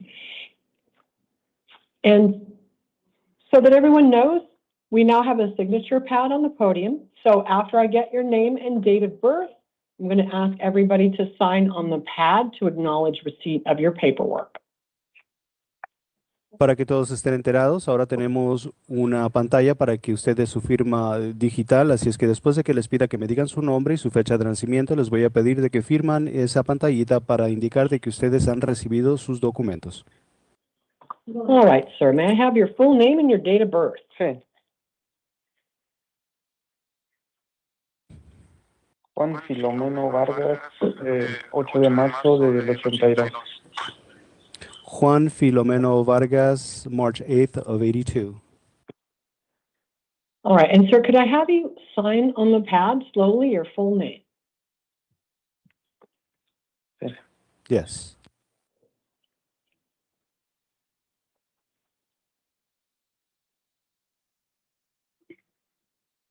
All right, sir, you've been arrested on allegations of aggravated driving under the influence of alcohol. They've alleged that two different ways. One is by wrong way driving. The other is with a suspended or without a driver's license. No. Sí. Yes.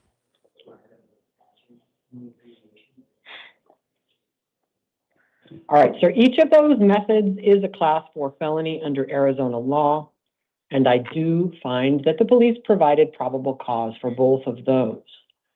So I am appointing a lawyer to represent you. Your next court date will be a status conference, June 18th at 8:30 in the morning in the downtown Superior Court. Preliminary hearing, June 22nd at 8:30. The court address will be on your paperwork. I'm going to release you to the supervision of pretrial services with alcohol testing and monitoring. You will receive an envelope with instructions. After you are released, you are ordered to call the number and begin the alcohol testing. You are prohibited from driving at any time. You do not currently have a valid license, and there's probable cause to believe that you greatly endanger other people when you drive. You may not drive. Do you understand? Sí. All right. Yes. Everything's going to be on your paperwork. If you please step to your left, we're going to give you that copy. and you can give them the headphones. Gracias. Thank you. You can bring your screen down if you don't mind. I can see your face, and then you can sort of just like give me like a illuminated zone capture or maybe just you. Okay. All right, where's Mr. Malagon? So.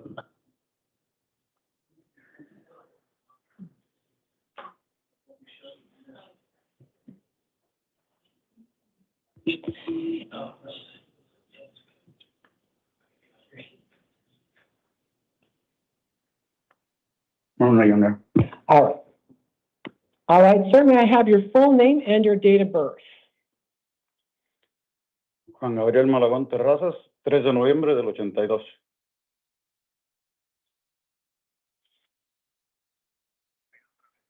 Malagón Terrazas. Juan Gabriel Malagón Terrazas, November 3rd of 81. 81 or 82? 82. All right, thank you. Could I please have you sign on the pad slowly to acknowledge your paperwork?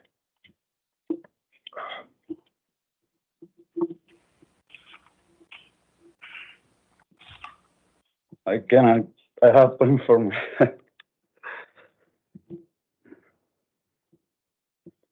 Stucco.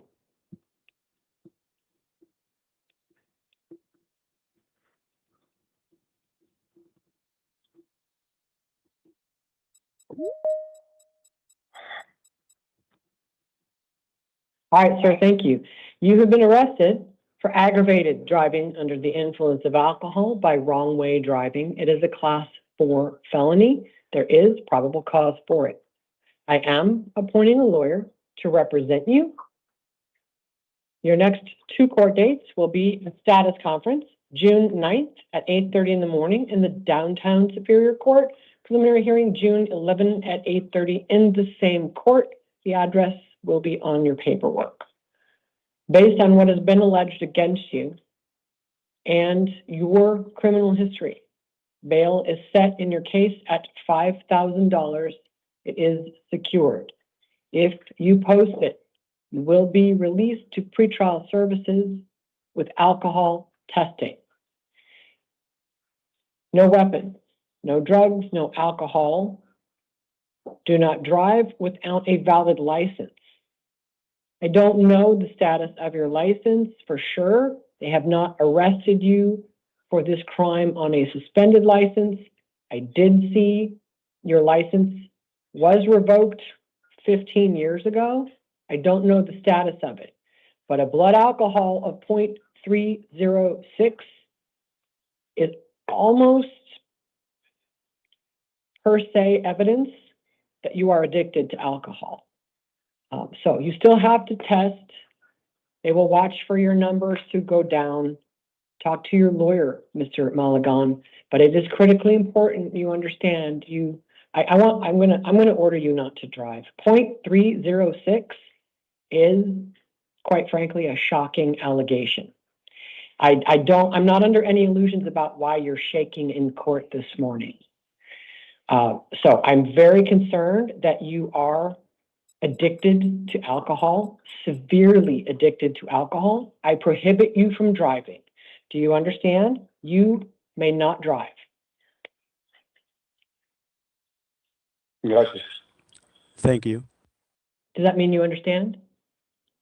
All right. All right. I did make a change. Can you try signing one more time, please?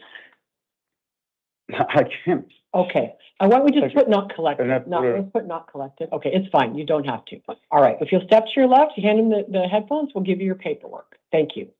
Okay. Mr. Vega? How much is it? 5,000.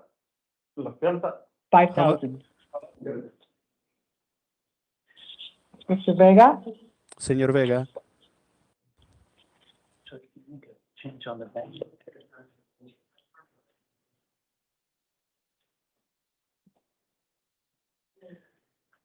I got that.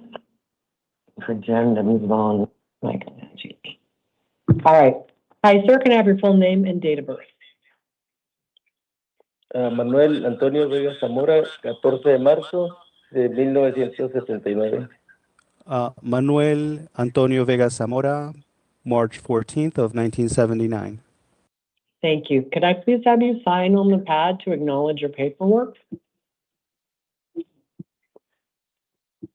Sí, claro. Sí, claro, digo.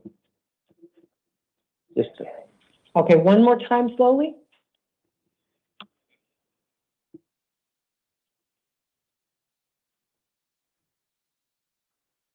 All right, thank you.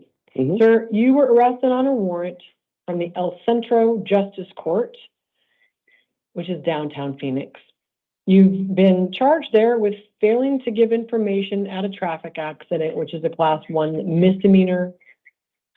I'm going to give you a court date of June 18th at 9:30 in the morning. That's about 2 weeks from now. The address for the Justice Court will be on your paperwork. I'm going to release you on your own recognizance to go to court and comply with your release conditions. They are very simple. They will be on your paperwork. If you'll please step to your left, you can give the officer your headphones and we'll send out your paperwork. Thank you. Sí. Sí, pero necesito hacerle una pregunta a la juez. No sé ni de qué accidente me están hablando y las cortes que me hacían por teléfono era un enredo. No sé usar el Gmail y tenía que mandar información por Gmail. Yo no sé usar nada de eso. Y no sé ni de qué accidente. Permita. Okay. Yes, but I need to ask the court a question. I don't even know what this accident is that they're talking about. What is this accident? I did have court by phone, and it was just a total mess. I was being asked to use Gmail. I don't know how to use Gmail. I don't even know what accident this is about. Okay, so the case is not before me. We just do these hearings for the lower courts. The case is going in the El Centro Justice Court. They have the information for you. That's who is assigned to your case. I only decide whether to give you a bond or not, okay, and what release conditions to set. But I think that you will go to court because you did go once, or maybe it was, electronic. Fue por teléfono. It was telephonic, Okay. yes. All right, but you didn't ignore them. I don't decide whether you did this crime. I just need you to go to court. If you don't, there will be another warrant issued for your arrest, and someone could decide to make you deposit money to guarantee that you will show up. I think you probably will show up because now you know what happens, and this is a minor offense. So please go to court. You are entitled to receive documentation about what exactly you are accused of. That won't be from us, though. It'll be for your next court. I can't appoint a lawyer for you automatically in a case like this because you don't face any mandatory jail time. You have the right to hire a lawyer at your own expense. You can also just represent yourself, but you are entitled to receive documentation. We call that discovery. Be sure to ask the prosecutor for it when you get to court next time. You want your discovery. Okay? All right. If you'll step to your left. Good luck, sir. Okay, thank you. All right. And then Counsel Lopez, who's your client? Theodore Griffin. All right. And is that all you're here for too, Ms. Sauer? Or are you going to be on the last cases, the very end ones? Additional one. Okay. Yeah, you're welcome to leave and come back too. Oh, Griffin is at the end. I'm stupid. Sorry. Make yourself comfortable, Ms. Lopez. Okay. Thank you.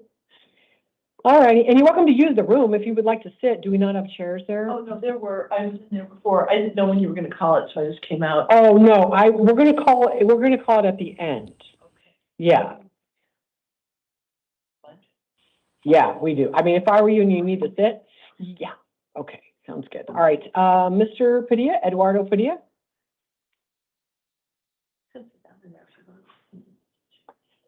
Yeah, I think it's 29 is the first one I'm appearing. I'm going to get that one. 29, Pasquale, okay. I'll move him up a teeny tad. Who's virtually? 29, okay, yeah, all right. Oh, and I see you in the meeting there, Mr. Smith. I'm gonna go ahead with Padilla, and then let's go ahead and do 29 then. I didn't realize that was yours, Mr. Smith. Yeah. Oh my gosh, thank you. Sorry, Mr. Parra, will you please make your general call? I apologize. A lot of moving parts today. I forgot you. No problem, Your Honor. Thank you. Anytime, Buenos go ahead. días. Thank you, Your Honor. Buenos días, soy el intérprete judicial. Si necesita asistencia en español para su audiencia, por favor levante su mano. Wait, Mr. Padilla, you want an interpreter? Oh, Señor, Yeah. that works out. Okay, let's give him that phone. Okay. All right then. All right. Mr. Padilla, can you hear the interpreter okay? Sí. yes. All right. Please tell me your full name and date of birth. Eduardo Padilla, septiembre 15, 1983. Eduardo Padilla, September 15th of 1983. All right, thank you. And Mr. Padilla, if you could please sign on the pad to acknowledge your paperwork, my clerk will just take care of that.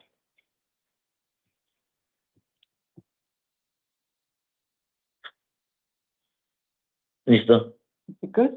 Ready? Yeah. Okay. All right, thank you. So you are present in court on 4 different cases. I'm going to start with the warrant in the oldest case. It is open and pending. It is number 22 on the calendar. You've been charged with dangerous drug possession, a class 4 felony. And back on December 5th of last year, there was a status conference. You were not there, and a warrant was issued for your arrest. I'm going to give you a court date of June 9th at 8:30 in the morning. That is a status conference in the trial court in downtown Phoenix. I'm going to affirm the bond that was set by that judge. It is $1,000 secured with written release conditions that will be on your paperwork. You're also here on 2 cases that got charged after the case I just told you about, after that case was already in existence. And that is number 21 and 23 on the calendar. In each of those 2 cases, there have been formal criminal charges filed against you. Apologies, it's number 21 and 24.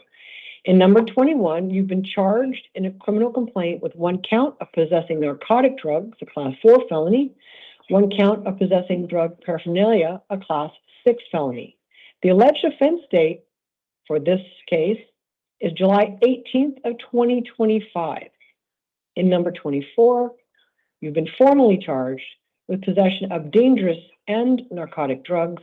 Each of those is a class 4 felony, and the alleged offense date is February 8th of 2026. Both of those are alleged to have occurred after you already had an open felony case. That's the first one I told you about. That timing is important. I will tell you why in a moment.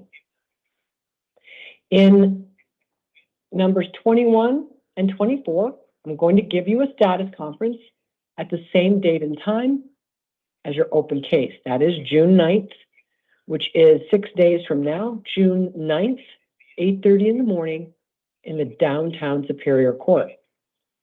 In number 21 and 24, you still need a preliminary hearing in those 2 cases. So I'm scheduling that hearing, preliminary hearing, for those 2 cases on June 11th at 8:30 in the morning, same court. Now, in between those, you are going to have what's called a bail eligibility hearing for those 2 cases, numbers 21 and 24. The reason you need a bail hearing is that you are not eligible for bail in those cases today because you are charged with committing new felonies while you had an open and pending case. Your very first court date in the oldest case was June 27th of last year, right here in this courtroom. And so the numbers 21 and 24 are alleged to have been committed after. And so that triggers a provision of Arizona law that says I cannot give you bail today. I must hold you for a bail hearing. Your bail hearing is on the 10th of June, which is 1 week from today, the 10th of June, 1:30 in the afternoon. On your paperwork, it's going to be called an evidentiary hearing because it is an evidentiary hearing, but the entire purpose of it is whether or not you are eligible for bail. So you'll see your lawyer on the 9th. They can talk to you about what's going to happen at your bail hearing on the 10th. You may or may not get bail on June 10th, but you do not have bail at all. You are detained in both numbers 21 and 24. So even though you have a $1,000 bond in the oldest case, you should not bother to post that unless you are sure you're going to get out on everything. I know that can be confusing. Everything I just told you is on your paperwork, and just know that you will be back in court on June 9th. You can speak to your lawyer then. Now, you're also here on a 4th case. That is your arrest from yesterday. And on yesterday, police accused you of having dangerous drugs, which is a class 4 felony. I'm going to give you a lawyer, and I'm going to give you 2 very different court dates because I did not find probable cause for dangerous drugs based on the paperwork they submitted yesterday. They did not meet the legal standard, but the case is not dismissed. So I'm giving you a lawyer. It'll be the same lawyer that you have for everything. And I'm going to give you later court dates because I did not find probable cause. You will not have any additional bond or release conditions in that dangerous drug case from yesterday. And your court dates are going to be 2 weeks out. So it's a status conference June 18th at 8:30 in the morning and a preliminary hearing June 22nd at 8:30 because you're not being held on that case. You are being held on the others. So give your lawyer all of your paperwork. Your lawyer will understand what all this means and how it works. And they can give you advice and tell you what they think is going to happen. Okay? Everything I just told you is on your paperwork. If you'll step to your left, she'll have your copies and you can give her the headphones. Thank you. Thank you. You're good. You are. All right. Thank you to the interpreter. Have a great day. Thank you. Bye-bye. Bye-bye. All right. Now we have Mr. Rio Espinosa and then Francisco Pascual. Please go to the chair. Where's Mr. Rio? It might be Rios. Whenever I see that, I'm like, that's probably Rio. I don't know, maybe not. Go ahead. Yeah, right there. It's Rios. Yeah. Okay. Hi, sir. Can I have your full name and date of birth? Nathan Rios Espinoza, 42298. Okay, thank you. All right, sir. You are here on a new case. You got arrested for possessing narcotic drugs, a class 4 felony, drug paraphernalia, which is a class 6 felony, and driving on a suspended, revoked, or canceled license. That's a class 1 misdemeanor. There is probable cause for those. I am appointing a lawyer to represent you. Your next court dates will be in the downtown Superior Court. The address is on your paperwork. I'm setting 3 court dates for you. The first is a status conference, June 9th at 8:30 in the morning. So that's 6 days from today. The next day, you are going to have a bail eligibility hearing. Because just like the last gentleman, you have an open and pending felony case. I believe there's a warrant outstanding, but that's not in front of me today. CR 2020-000172. Your initial appearance in that case was March 1st of 2022. I'm going to double check it. I looked at it earlier. Right. So a warrant did go out. I don't know why they haven't served it with you back there, served you with it. But there is a warrant in the system for you that went out, been outstanding since 2022. Eventually the sheriffs are going to figure it out and they're going to bring you back here to see a judge on it. But I don't have any of the paperwork. I can't see you on it right now. I'm sorry about that, or I would do everything together. But you do have a warrant in that other case. It remains open and pending as of today. So that triggers the no bail rule. I have to hold you without bail you are entitled to a bail hearing in 7 days. So your status conference will be June 9th. The next day, which is June 10th at 1:30 in the afternoon, you're going to have a bail hearing. Did you hear me explain it to that guy? Because I'll explain it again to you. Explain All again, right. please. So have that bail hearing. You may or may not get bail in a week. You just cannot get bail today. And your preliminary hearing will be June 11th at 8:30. You're going to end up with the same lawyer for both cases. It may not be the same person from 2022, but you will end up with the same lawyer for both cases. And like I said, unfortunately, just warning you, at some point, hopefully within a few hours, the sheriffs are going to realize you have this other warrant. They're going to notify you and get you on a calendar to be seen on that warrant. All right, if you step to your left, she's got your paperwork for you. Thank you. On what day will that be seen again, Your Honor? For the warrant, I hope it's today. I hope it's within a matter of hours. Sometimes everything gets really slowed down and it'll be like tomorrow or the next day, and then they haul you back here from another location. But cross your fingers. Can we ask them to serve him? Can we message OIC or whoever does it? Who does it? Page 2 service? Yeah, you can call OID. Okay, we're nice. We'll call OIC for you, see if we can get it. Because that way it's a huge hassle and you just end up stuck out there. We'll see if we can get you back on a calendar here today before they take you to another facility. Alrighty, good luck, sir. If you step to your left. Oh yeah, I forgot to have you sign. Apologize. Okay.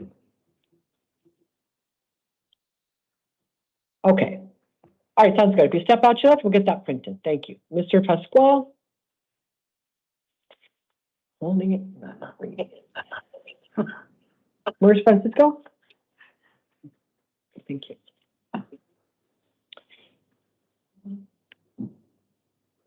And then I'm all lost now. Yeah, this is the one. This is yours, right, Mr. Smith? Yes, Your Honor. Good morning. Okay, good morning. Let me get my camera on. Hold on. Okay, do you have video, Mr. Smith? Yes. Great, thank you. Okay, sounds good. All righty.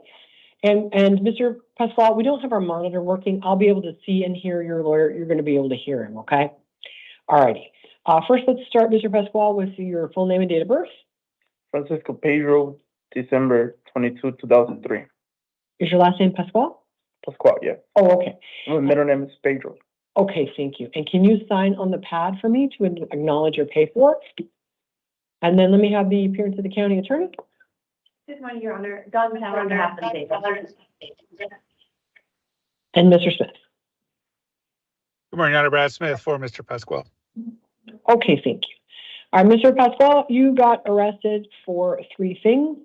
Aggravated assault, which we can certainly talk about in terms of probable cause, Mr. Smith, because you were booked, Mr. Pasquale, as a class 4 felony. This court is inclined to find probable cause as a class 3. I'll talk about that more in a moment, Mr. Smith. Unlawful imprisonment, which I meant to correct. I'm inclined to find probable cause on that as a class 6 felony. Also, assault as a class 1 misdemeanor.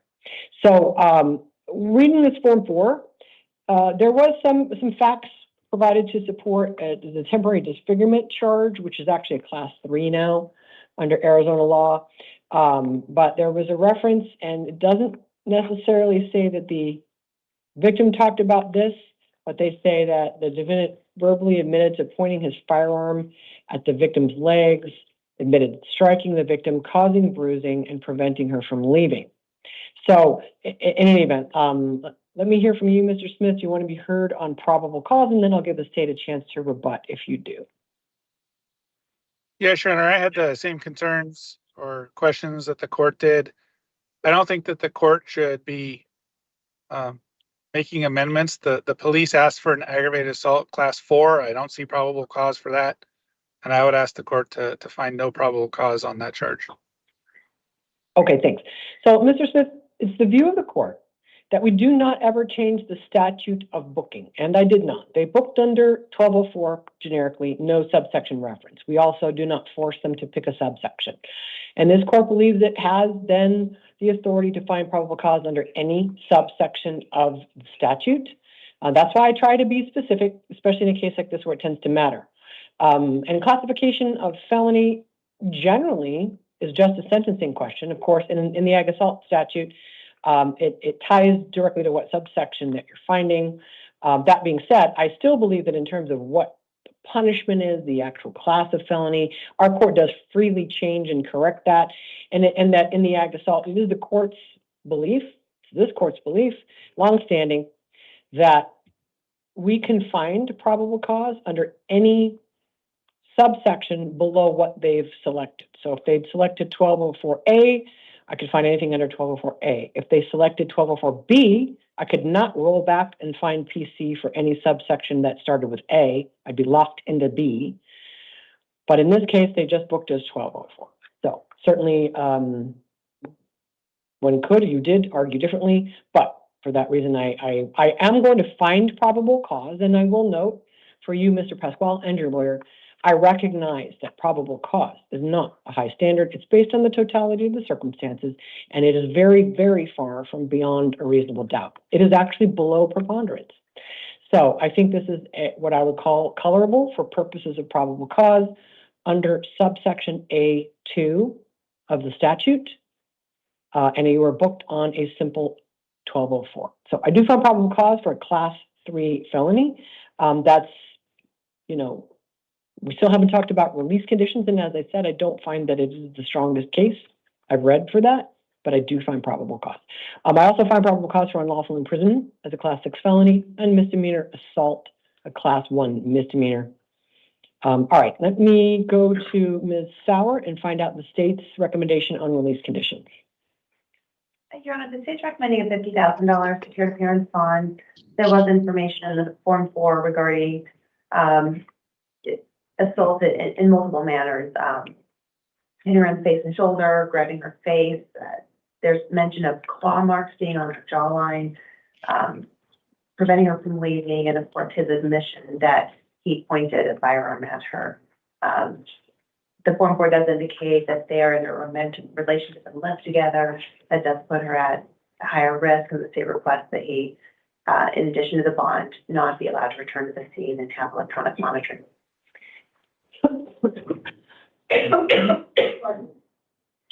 Ms. Sauer, I do see a redacted Form 4. Are you also making an oral motion to seal this Form 4 so it can be replaced with the redacted one? Yes, I'll do that, Your Honor. Thank you. All right, so Mr. Smith, when victim identifying information is included in a Form 4, which they are not supposed to do, the police under the Supreme Court rules, the court permits the state to make oral motions to seal so that they can provide a redacted copy. I don't generally ever find good cause to deny those, but I will certainly let you be heard on it if you wanted me to argue against that. It just prevents it from going into ISIS unredacted, or going on base, I should say, into the public record. Your Honor, I have no objection to that. So that is granted, and then we are going to have to re-sign at a minimum, but hold off, Mr. Pasquale, in case there are any other changes, but that motion is granted. Okay, and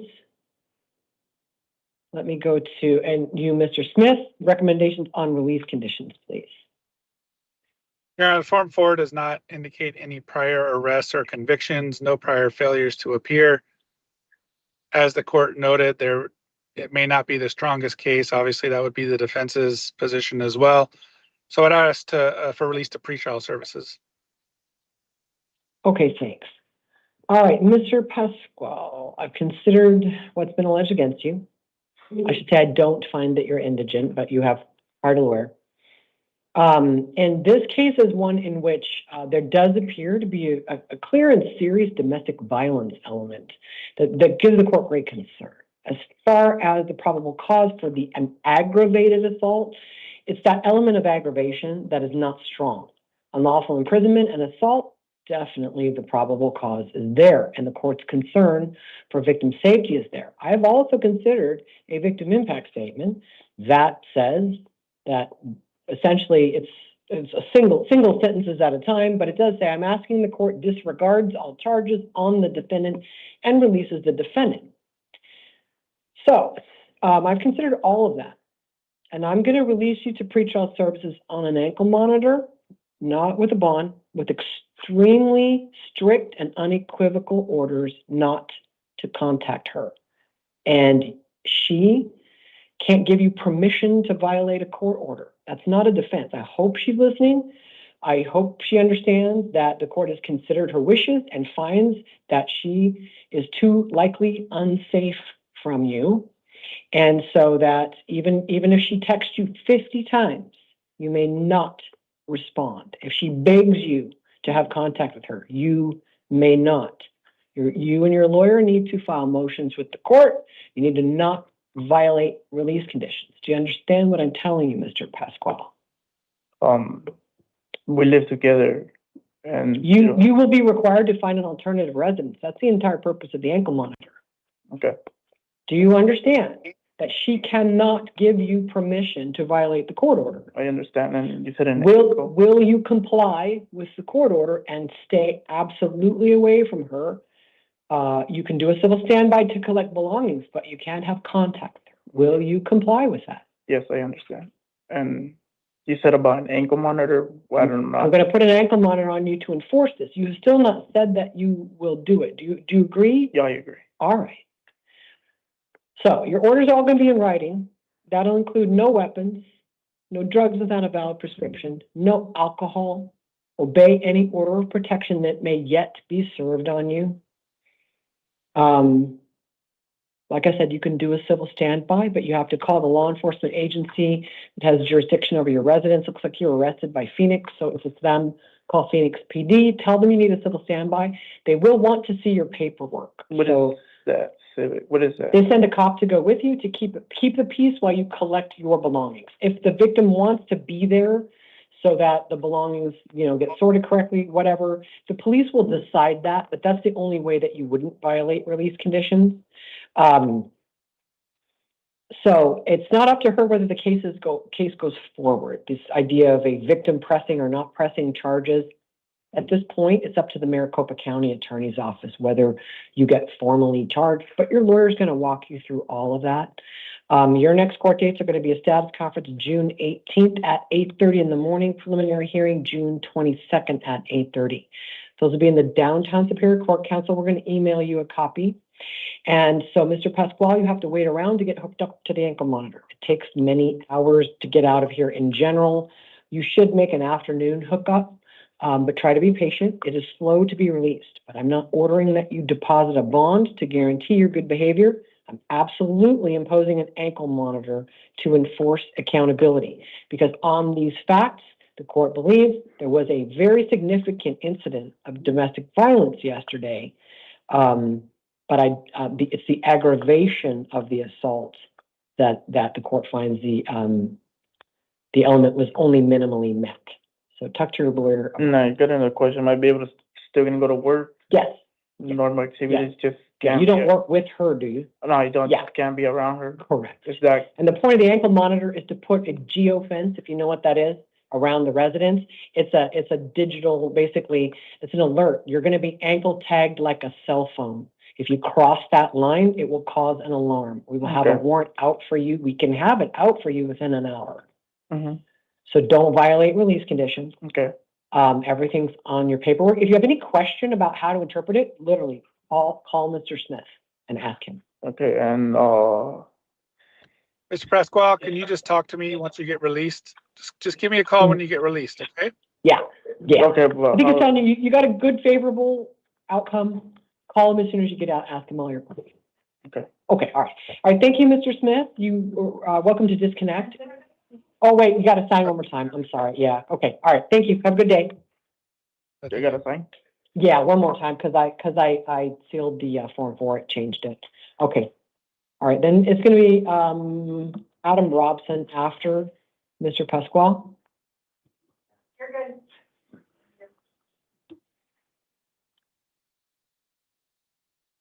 All right. Okay, let's pick this up. Mr. Robson. Then Christian Hawkins. Will you go to the chair?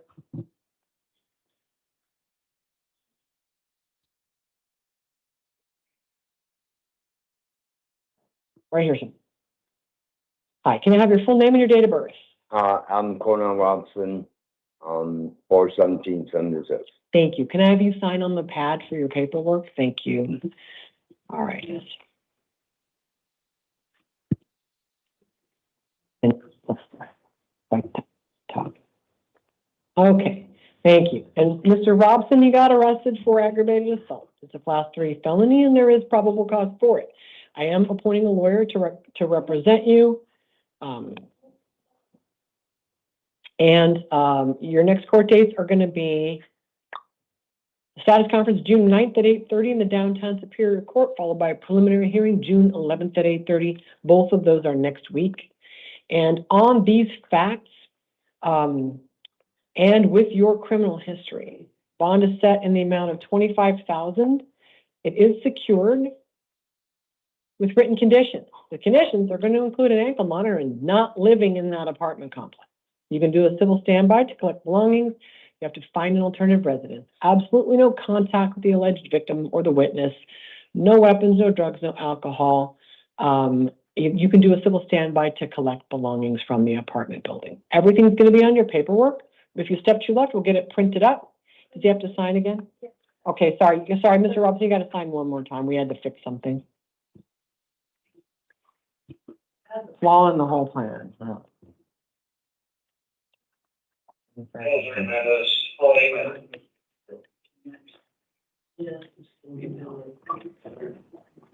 I may go to signing in. All right, if you step to your left, sir, you'll be all done. Thank you. All right, Mr. Hawkins, Christine Hawkins, and then Gerardo Reyes, will you please go to the chair? Hi, sir, can I have your full name and date of birth? Christian Cole Hawkes, 2297. Okay, thank you. You're here on a new case. You got arrested for aggravated assault by temporary disfigurement or the fracture of a bone. That's a class A felony. Also, disorderly conduct, a class 1 misdemeanor. There is probable cause for both of those, and I am appointing a lawyer to represent you. Your next court date will be June 9th. That's this Tuesday, June 9th at 8:30 in the morning for a status conference in the downtown Superior Court with preliminary hearing June 11th at 8:30. Based on what has been alleged against you and your criminal history, bond is set in the amount of $5,000. It is secured, and you get an ankle monitor if you post it. Absolutely no contact with the alleged victim. You may not respond to contact from her. Did you hear me talk to the other guy? Great. Can't live where she lives. You can do a civil standby to get belongings. Then you have to find alternative residence, provide proof to pretrial services. No weapons, no drugs, no alcohol. Obey any order of protection that may be served on you. If you step to your left, they're going to give you a copy of that paperwork as soon as does he need to sign? Did I not have him sign? Okay, I'm already over the sign. All right. Okay. All right, Mr. Reyes, Gerardo Reyes. And then John Harris, we go to the chair. Hi, sir. Can I have your full name and your date of birth? March 21st, 1972. Are you Gerardo Antonio Reyes? Yes, ma'am. All right, thanks. You're here on two things. One, no, he needs to sign. Okay, sorry. Just do not collect it. All right. Do I sign out? Mr. Reyes, yeah, well, if they're ready. Are you ready for Mr. Reyes? Not yet. Okay, I'll have you sign at the end. Help me remember. Okay, Mr. Reyes, you got arrested in a new case and you also have a probation violation warrant in your new case. The charges are aggravated assault with a deadly weapon or dangerous instrument. It's a class 3 felony, disorderly conduct, class 1 misdemeanor, assault as a class 2 misdemeanor, criminal damage, a class 2 misdemeanor. You were also booked for Your Honor. drug paraphernalia possession. I think this is actually a class 2. No, not this one. This is a 3. Okay. So. May I ask you something? Not yet. I need to tell you why you're here. So I did not find probable cause for the drug paraphernalia possession only because they didn't provide enough support for that. I did find probable cause for everything else, and I am appointing a lawyer for you. You're also on probation, and actually this is a term 1 hold, which means the probation department has notified the court they will be filing a petition to revoke your probation based on the allegation of new crimes. That causes a probation violation proceeding. So I need to send you to probation court as well. I am appointing a lawyer for you in the probation case. Your next court date in the new case is going to be June 9th at 8:30 in the morning. That is a status conference the next day, June 10th at 8:30. You go to probation court for a revocation arraignment. And then on the 11th, you have a preliminary hearing in the new case only. That will be on your paperwork. All right, in the new case, you have a $2,500 secured appearance bond and written release conditions. In the probation case, you have a $1,000 secured appearance bond and written release conditions. Now, what is your question? You mentioned something about a dangerous weapon. I mean, no. No, not prohibited weapon. Aggravated assault with a deadly weapon or dangerous instrument. Deadly weapon. I mean, They're I alleging don't it's the slingshot. So talk to your lawyer about whether that meets the standard for dangerous instrument. I find for purposes of this hearing, it's good enough. That's why your bond is that low. It's a tenth of what the state asked for, but you have substantial criminal history, substantial. And so on these facts, you're getting a bond. You can talk to your lawyer about whether that meets the legal standard for the aggravated assault felony. You're also on probation, and there's a strong weight of evidence to suggest that you did this. So talk to your lawyer about that. It's going to cost you $3,500 in bond to be released. Everything's going to be on your paperwork. If you step to your left, Thank you. oh, does he need to sign? All right, we need you to sign to acknowledge, please. All right, if you step out to your left, they're going to sign to you. And Mr. Harris, John Harris, and then Marquis Caspard, will you go to the chair? All right. Hello, sir. Can I have your full name and your date of birth? John Harris, May 22nd, 1992. Okay, thank you. Mr. Harris, you're here on a probation warrant. You're on probation for a class 5 felony. There was a petition to revoke your probation filed on April 14th of last year, 2025, so 14 months ago.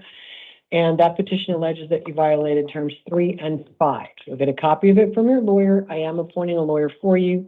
Your next court date is a revocation arraignment and possible disposition hearing June 10th, which is 1 week from today, 8:30 in the morning in the downtown Superior Court. Did I have him sign? I thought, I don't want to do it anymore. Can you sign on the pad to acknowledge your paperwork? Mr. Harris, can I get you to sign on the pad, please? So this. All right. So, all right, June 10th is your court date. You have a $2,500 secured appearance bond and written conditions. If you bond out, call your PO within 72 hours. The number is on your paperwork. If you go that direction, we'll send out the printed copy when it's done. Oh, no, just do not collect it, please. Just do not collect it. I'm done. I'm done. All right, Mr. Cuspard, and then Morgan Garcia, we go to the chair.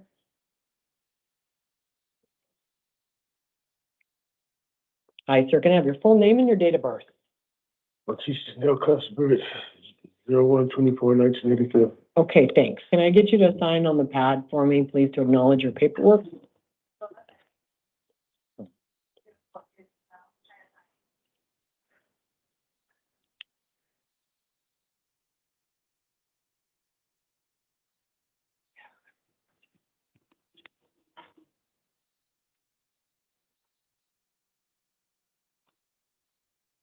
Way too much.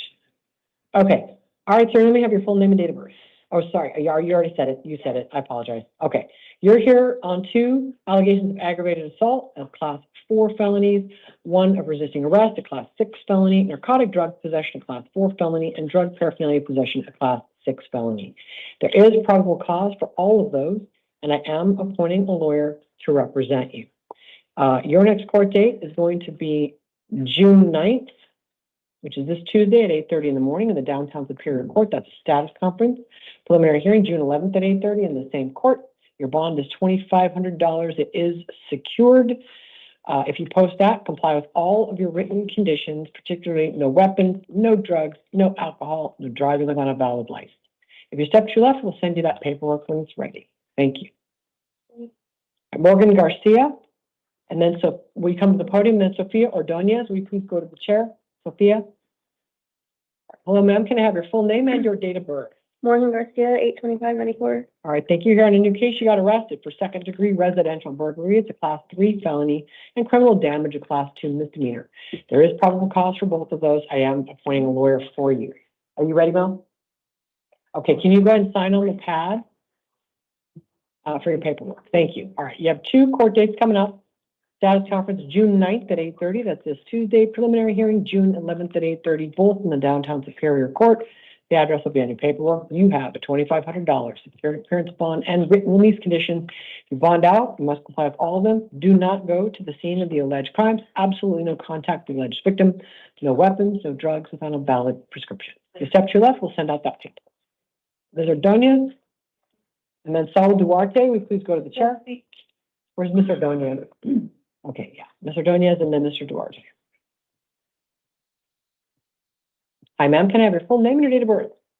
Sophia Ordonez, September 8th, 2004. Thank you. Here in a new case, you got arrested for aggravated DUI with a passenger under the age of 15 in the car. That's a class 6 felony.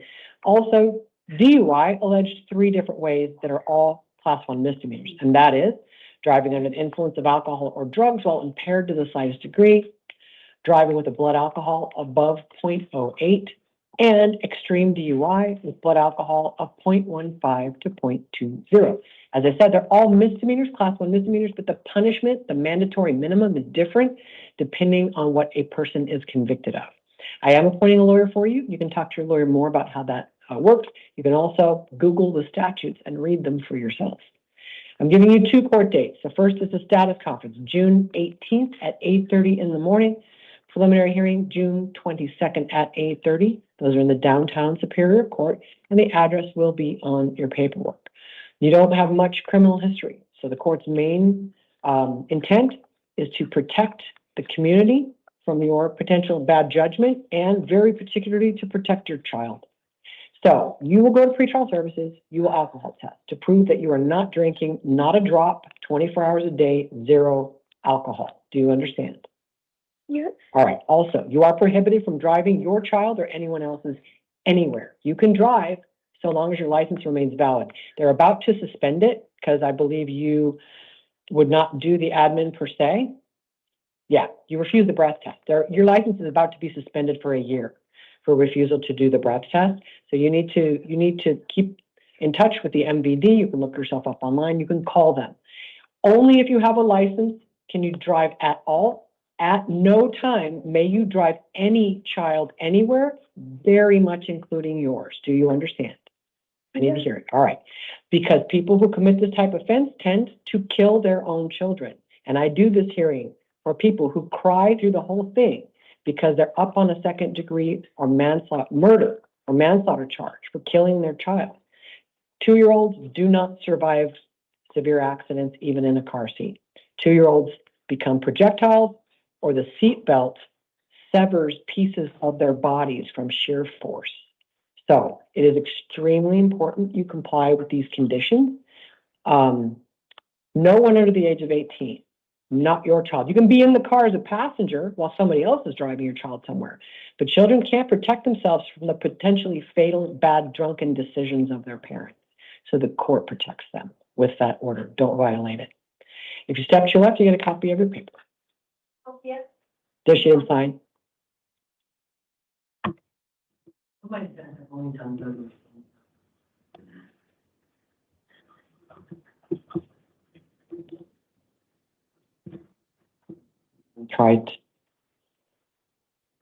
Mr. Duarte, and then Christopher Warren, will you go to the chair? Good morning, sir. Can I have your full name and date of birth? Saul Duarte, 11/04/1990. Okay, thanks. Mr. Duarte, you're on a new case. You got booked in for DUI as a class 1 misdemeanor, reckless driving, a class 2 misdemeanor, and tampering with physical evidence, destroying, altering, etc. It was the air freshener that they are alleging. That's a class 6 felony. You're not indigent. You have the right to hire a lawyer at your own expense. You just don't financially qualify, so I'm not appointing a lawyer for you. You can represent yourself or hire a lawyer. I'm going to give you 2 court dates. The first one's the status conference, June 18th at 8:30 in the downtown Superior Court. Preliminary hearing, June 22nd at 8:30 in the same court. So it's because of that evidence tampering that you're sent to Superior Court. So I'm going to make you report to pretrial. I'm going to make you alcohol test. I forgot. Because as I recall, I'm going to look it up. You have a history of DUI and, yeah, Yeah, oh, you have an ag DUI conviction, which can be alleged against you to enhance your sentence for the rest of your life. That's what aggravated DUI convictions do. We call them forever priors. The marijuana, nobody cares about anymore. Ag DUI, you need to comply with release conditions. Go to court. The Maricopa County Attorney's Office takes DUI extremely seriously. So if you were to commit this type of offense while this case is open and pending, they're going to file a felony charge against you. They're going to start their offer at 2.5 years in prison. Don't drink at all while the case is pending. Don't drive without a valid license. I think your license is valid right now. You're not accused of hurting anybody. So I'm not going to prohibit you from driving. But you're walking a tightrope. You already face mandatory jail. If you do this type of offense while the case is pending, you face mandatory prison. Well, that's assuming they go forward on evidence tampering. You can hire a lawyer. You can talk to them about that. Mostly, I would like to keep the community safe because people who repetitively do this make other people dead, and I get to do those hearings, and it's very depressing. So everything's on your paperwork. If you step to your left, you get a copy. Oh, okay. Oh, you have to sign again. Change something. Do I have bond or No. I'm released? No, I'm releasing you because it is a misdemeanor DUI. The only reason it's going as a felony is the evidence tampering. It's up to the county attorney whether they go forward on that evidence tampering. It didn't move the needle for me on What was the evidence? spraying air freshener. Please talk to your lawyer. I'm just saying that's why it didn't cause me to want to give you a bond. Okay. You step to your left. Thank I'll give you a paper. Thank you. Mr. Warren? And then Martin Alvarez Chaparro, will you please go to the chair? Hi, sir. Can I have your full name and date of birth? Christopher Sean Patrick Warren, July 12th, 2004. Okay. And then Mr. Warren, will you please sign on the pad to acknowledge your paperwork? Are you ready, Mel? Yes. Okay. All right. So you are here on an arrest warrant for an older case. Yeah, ma'am. You've been charged formally in a criminal complaint with possessing narcotic drugs for sale, a class 2 felony, and possessing marijuana for sale as a class 4 felony back on January 26th of 2022. Looks like we tried to find you to send you a summons, didn't have a good address, and it turned into a warrant. We do not hold that against you. Yeah. So I'm going to appoint a lawyer for you. I'm going to give you 2 court dates. The first is a status conference, June 18th at 8:30 in the morning, downtown Superior Court. Preliminary hearing June 22nd at 8:30. Same court, on your paperwork. I'm going to release you on your own recognizance. Nothing changed. We sent you a polite invitation to court and you just didn't get it. So go to court, comply with release conditions. You meet with your lawyer there, you get some discovery, okay? Just don't miss court. Don't violate release conditions. You step to your left, we'll send out your paperwork. Mr. Alvarez, and then Sherry Miller, we go to the chair. Hello, sir. Can I have your full name and your date of birth? Good afternoon, Your Honor. It's Martin Alvarez Chaparro, August 5th, 2003. Thank you. You're here on a new case. You got arrested for aggravated assault on a law enforcement employee, threatening and intimidating a class 1 misdemeanor, and obstructing governmental operations a class 1 misdemeanor. For purposes of this hearing only, I found probable cause only on the misdemeanors. Not because they misbooked you for the ag assault on the cop. They booked you under the subsection of the statute that is for police department employees, not actual cops. Actual cops, it's a higher level of felony. You're accused of doing it to an actual cop. So they made a booking error. We don't fix that for them. Certainly the county attorney can fix that in the charging process, but we don't. So there's not probable cause today for that felony. Oops, this reverted. I am giving you a lawyer. Okay, we're gonna have you sign again. If I did, I even have you sign once? Not yet. Okay, give me a second. It didn't, it reverted. Okay, hold on. Which is the glitch they invented 2 weeks ago. All righty. So I am appointing a lawyer for you.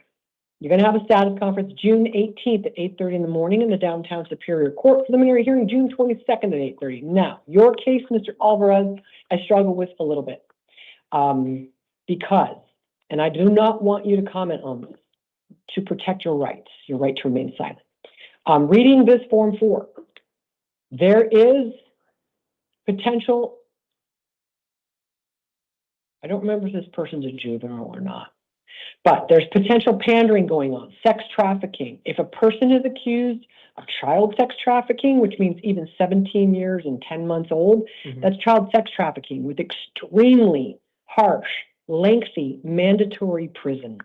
People who think they're not involved in sex trafficking, who are helping somebody else prostitute themselves, can end up charged with child sex trafficking or just sex trafficking. And that carries some very serious penalties. Reading this, the police are looking at a larger picture in your case. Grow a clue. You're young. Helping a friend is going to be a difficult defense. If somebody is saying there's sex trafficking going on, there's a conspiracy to do it, assisting somebody doing it, I'm just trying to get you to do some math, Mr. Alvarez. What they're accusing you of could easily cross the line into prison mandatory behavior.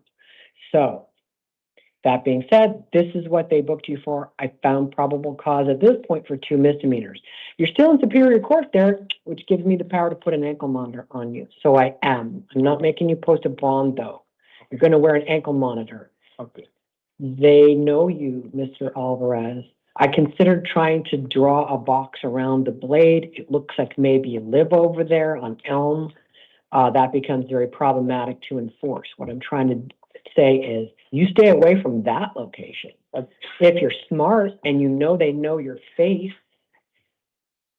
Anyway, I just really hope that you smarten up, Mr. Alvarez. You're really young. And if you did what they accuse you of, you're also deeply naive about things and law enforcement and all of that. And that your judgment is very much in question. But as to whether I think the community is currently safe from you, I think an ankle monitor is enough to do it. If you miss a court date in Superior Court, the odds of you getting charged correctly in this case, they're pretty decent. Yeah.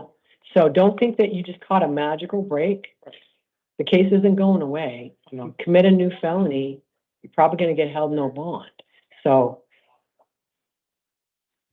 wasn't overly impressed with what they say about how smart you are about the reality of life and law enforcement. So comply with your conditions. No co-defendant contact. You've got at least one. Her name is Maria. She's probably your sister. You may have to move. That's as may be. Okay. So comply with your conditions. Do you understand? And will you comply? Yes, I do. I just have a quick question. What's your question? Since you were explaining the box around the blade, I live like right. I didn't. Well, not like that, but like I live right on Elm. I know. Yeah. That's part of why I didn't. It's very problematic to enforce. Okay. It's not necessarily my job to clean up the prostitution problem around GCU. It's not at all my job. But Mr. Alvarez, the depth of naivete in this Form 4 is huge. If you did what they say you did, you need to smarten up and also understand that that police can be looking at you for a lot more than what they've currently booked you on.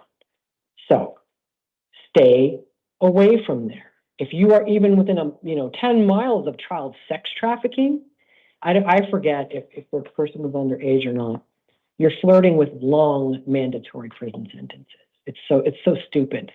So I'm just frankly trying to help you comply with release conditions because you're presumed innocent right now.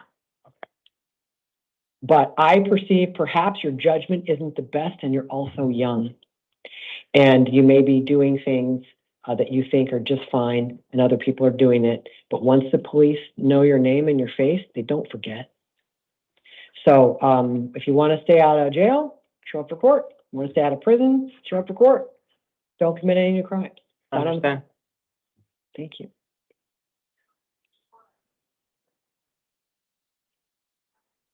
Yeah. All right, then there's Ms. Miller.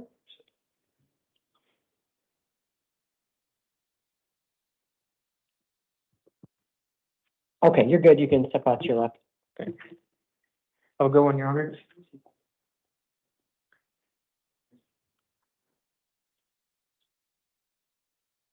All right, Ms. Miller, and then Balthazar Alvarez, will you please go to the chair? Hi, ma'am, can I have your full name and date of birth? Sherry Miller, August 15, 1984. All right, thanks. You're here on an arrest warrant from a while back and a new arrest. I'm gonna start with your new arrest. You got picked up for shoplifting, a class 1 misdemeanor. This is gonna go out of the Peoria City Court. The address up in Peoria is gonna be on your paperwork, and it's for shoplifting, class 1 misdemeanor. I'm not appointing a lawyer for you because I'm planning to release you today. And we don't normally in this type of case. If the state is asking for jail time, the Peoria judge could give you a lawyer if you qualify. But I'm not doing it. You have the right to hire a lawyer or just go represent yourself. The court date for the shoplifting case is up in Peoria, June 23rd, 9 in the morning. The address is on your paperwork. I'm going to release you on your own recognizance. Do not go to this place. I think it was a Target store. Don't go there. No contact with any of the witnesses there. No weapons, no drugs without a valid prescription.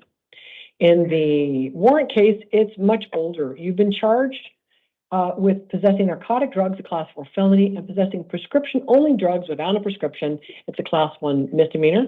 That's from back on February 27th of 2022. Comes out of Scottsdale somewhere. That's all I know. It's from Scottsdale. So you'll get a copy of the charges and police reports from your lawyer. It's a felony, so I am appointing a lawyer for you in the new felony case, just not the shoplifting. So go to court, downtown Phoenix, Superior Court, June 18th, 8:30 in the morning. That's a status conference. June 22nd, 8:30 will be your preliminary hearing.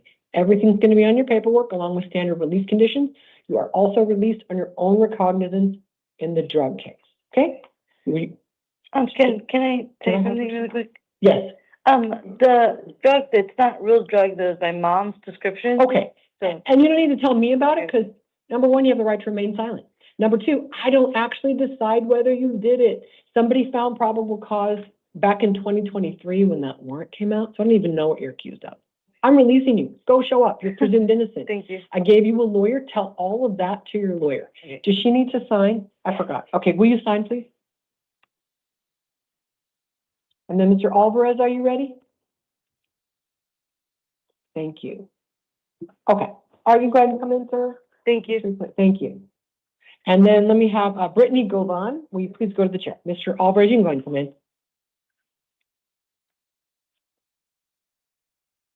Hi, sir. Can I have your full name and date of birth? Balthazar Alvarez, 03/29/1998. Okay, thanks. You're in a new case. This is going out of Youngtown City. Oh, I'm sorry, it's a warrant. Youngtown City Court. You've been charged there with assault as a class 3 misdemeanor. It looks like you've been convicted. This is a post-adjudication warrant. This is for failing to appear at a court hearing where they were probably going to talk about money that you owed them or fines and fees in class. It's okay, whatever it was, I'm releasing you, so go talk to them. Thank you so much. Go talk to them. All right, and so your arraignment here is going to be June 15th at 9 in the morning. So that's 2 weeks from Monday. Go talk to them. I'm releasing you on your own recognizance. It looks like it's a first post-adjudication warrant. My guess is it's about money. Yeah, Maybe about DV classes or something. I was making payments. I didn't have a job, but I got a job again. And this is what happened. So I would say keep your address updated. Don't ignore their nasty letters. If they send you an angry letter, you owe us money, don't ignore it because this is what happened. Mm-hmm. All right, everything's going to be on your paperwork. If you step to your left, they'll give you that, okay? Thank you, Your Honor. All right, good luck, sir. Ms. Govan? Oh, they didn't sign? Sorry. I think that's me. I'm supposed to be, yeah, I'm supposed to be doing it. It's a new thing I could tell. My bad. That's good. And this ends up just being a prop that I don't look at. Yeah, We got Okay.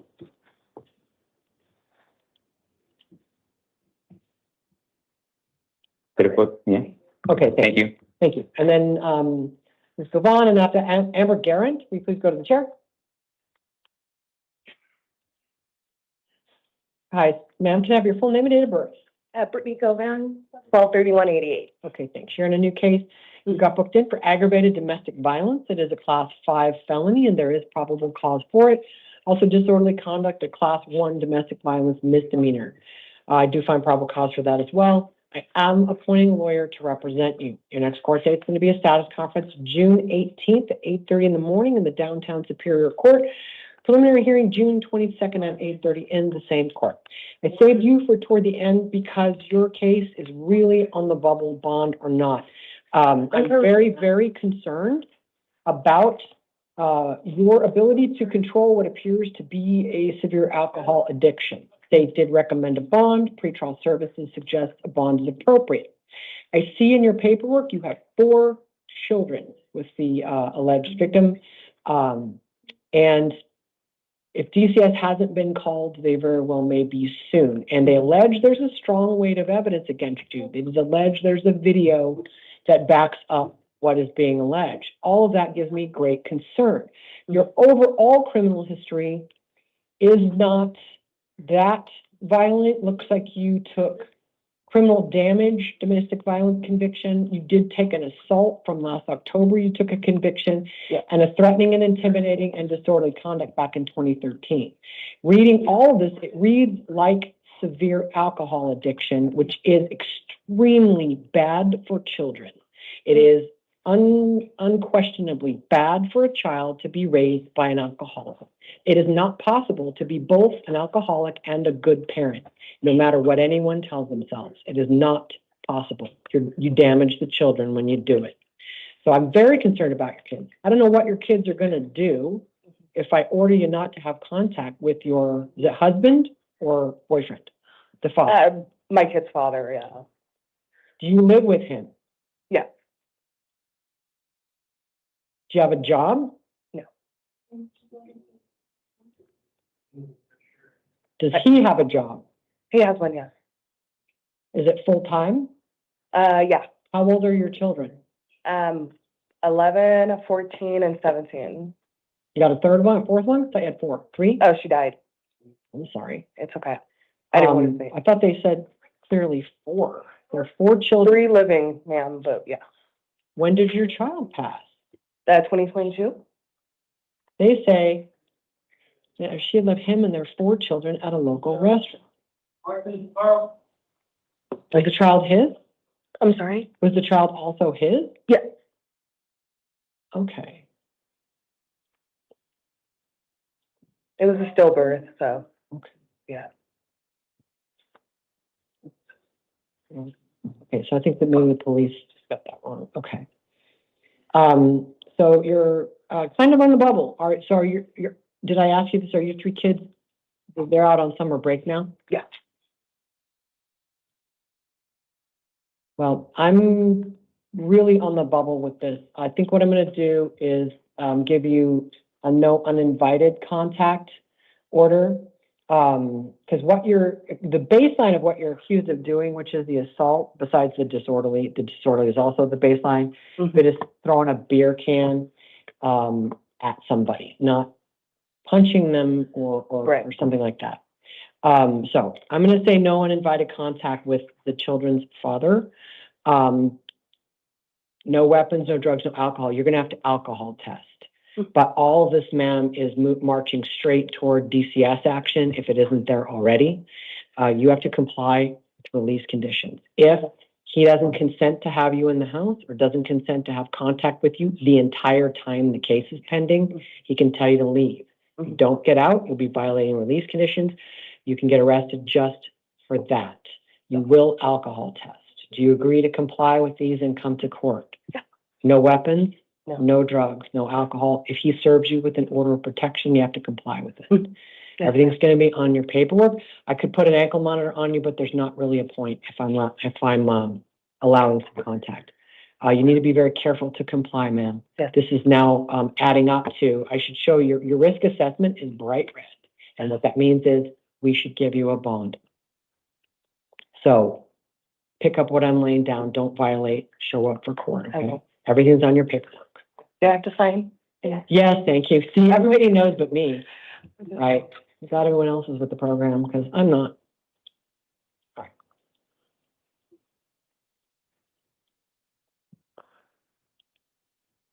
All right, and then you guys step out. We'll send it out. Thank you. Thank you, ma'am. Ms. Garant, Amber Garant, and then Ms. Maria Alvarez Chaparro. Hi, ma'am. Can I have your full name and your date of birth? Amber Garrett, 3/19/87. Okay, thank you. You're here because you missed a court date in a case in which you've been charged with disobeying a court order, which is also called interfering with judicial proceedings. And there was a warrant issued for your arrest. So I'm going to give you a court date. This is just back in May. It was about 2 weeks ago. I'm going to give you a court date in the Peoria City Court.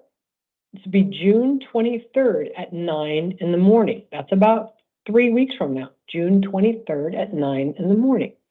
I know you don't have a regular place to stay, but I'm willing to give you one more try to get to this court date. If I release you, will you go to Peoria City Court on June 23rd? My clothes may be dirty, and I may look homeless, but yes. Okay. I know you might be struggling. I'm sorry for that. You're not accused of violating the court order. You're just accused of missing a court date. So I'm willing to give you another try. If you'd come in accused of violating the court order, I'd probably give you a bond. But you didn't. You just missed a court date. So I'm willing to give you another try, okay? Don't violate the court order. Don't miss any more court dates. Everything you need to know is going to be on your paperwork. Sounds like you'll do it. Will you do it? Yes. Okay. All right. Then if you go and step to your left, did I have you sign? Will you sign? Did I already do it? Oh, okay. Can you sign for us, ma'am? Just sign on the pad real quick to acknowledge your paperwork. See the pad right there? They'll help you. Okay.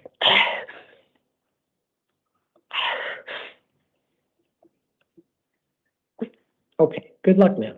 Don't miss court. All right, Ms. Alvarez?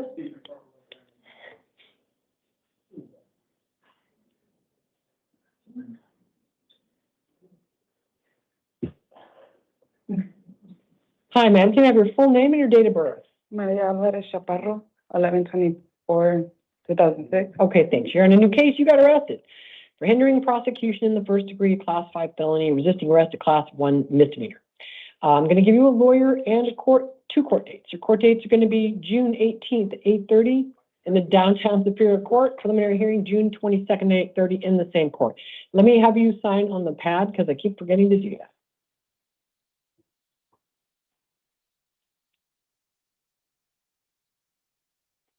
All right, you're going to be released today because I didn't find probable cause. The police did a particularly poor job on a really lengthy probable cause statement in which they mixed up who was the defendant, who was the co-defendant. It was just a mess. And so looking at what could be shown, the alleged admission, that didn't amount to hindering. They may yet have a chargeable case against you, but the police just did such a poor job of trying to describe it to the court that I really couldn't tell who was supposed to have done what. It was better and clearer in what I think was your brother's case. So you get released, no bond, no nothing, just court dates. If you miss those court dates, there will be a warrant. Did you listen to what I told him about helping other people commit prostitution? It's also called sex trafficking. If they're underage, it could be child sex trafficking. And it is incredibly serious. Even if everybody's doing it, lots of people are doing it, might seem like an easy way to make money. And you're 19. You're 19. I don't know, ma'am. I hope you grow a clue. You may yet be charged with many things in this case. It's based on the altercation that was described. And there was about 3 pages of it, and it was just so poorly and confusingly done. So go to court. Don't commit new crimes. Other than that, all I can do is just order you to go to court. I didn't find probable cause. Doesn't mean that you're magically not under police scrutiny. Everything I told your brother pretty much counts for you too. Step to your left, take your paper. Thank you. All right, Mr. Griffin will be next, but let's get Tina Reha, and are we gonna run traffic, please?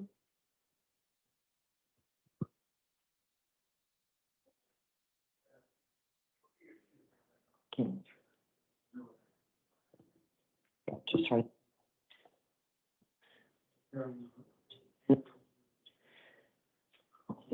These are not, I'll go like these are. And they're like, what? Some of them will go, oh, okay.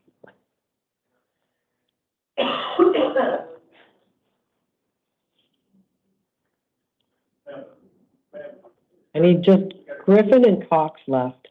There's 2 guys, officer. Just leave me Griffin and Cox. Okay, thanks.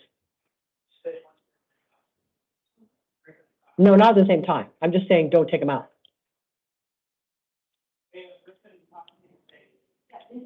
Right, and then Mr. Griffin, you'll be next. You can go ahead and come in, sir.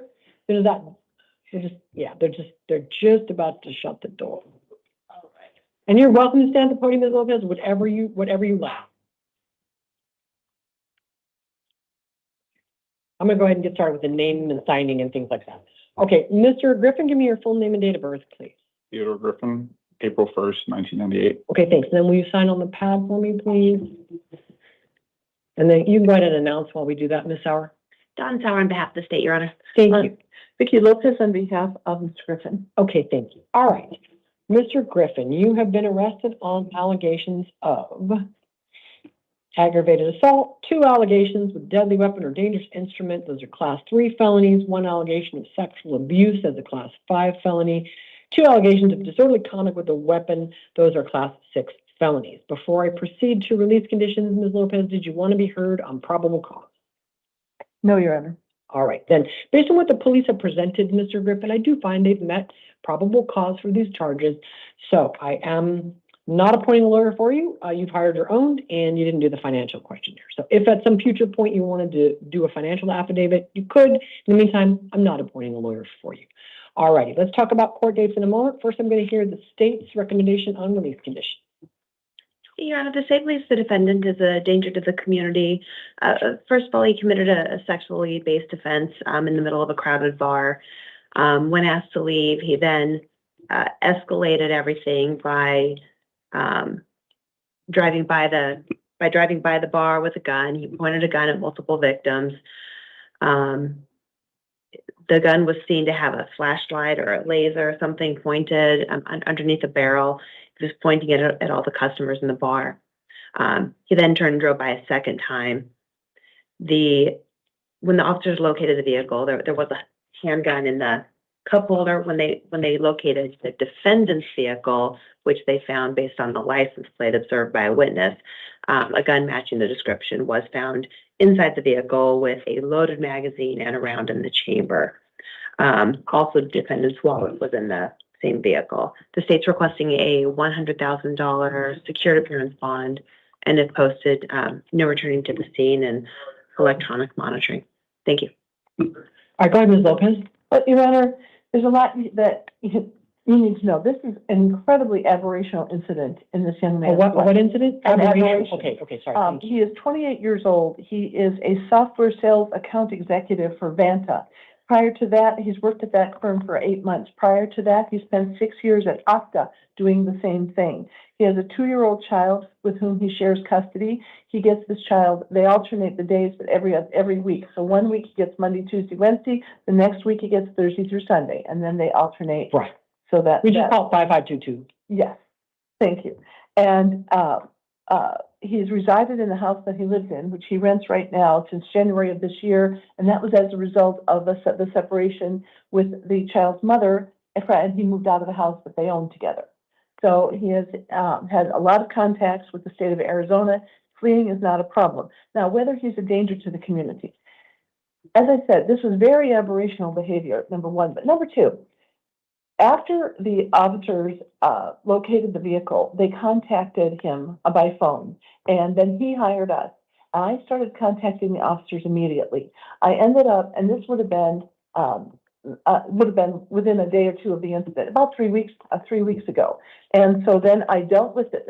After trying to get a hold of the officers that were involved, they hooked me up with the detective assigned, and the detective and I spoke a couple different times, and he agreed to make arrangements to have himself surrender if, in fact, that's what they were going to do. The idea that they're so concerned about the nature of this offense, I mean, the comment in the Form 4 from the officer was that, well, we think a high bond is appropriate.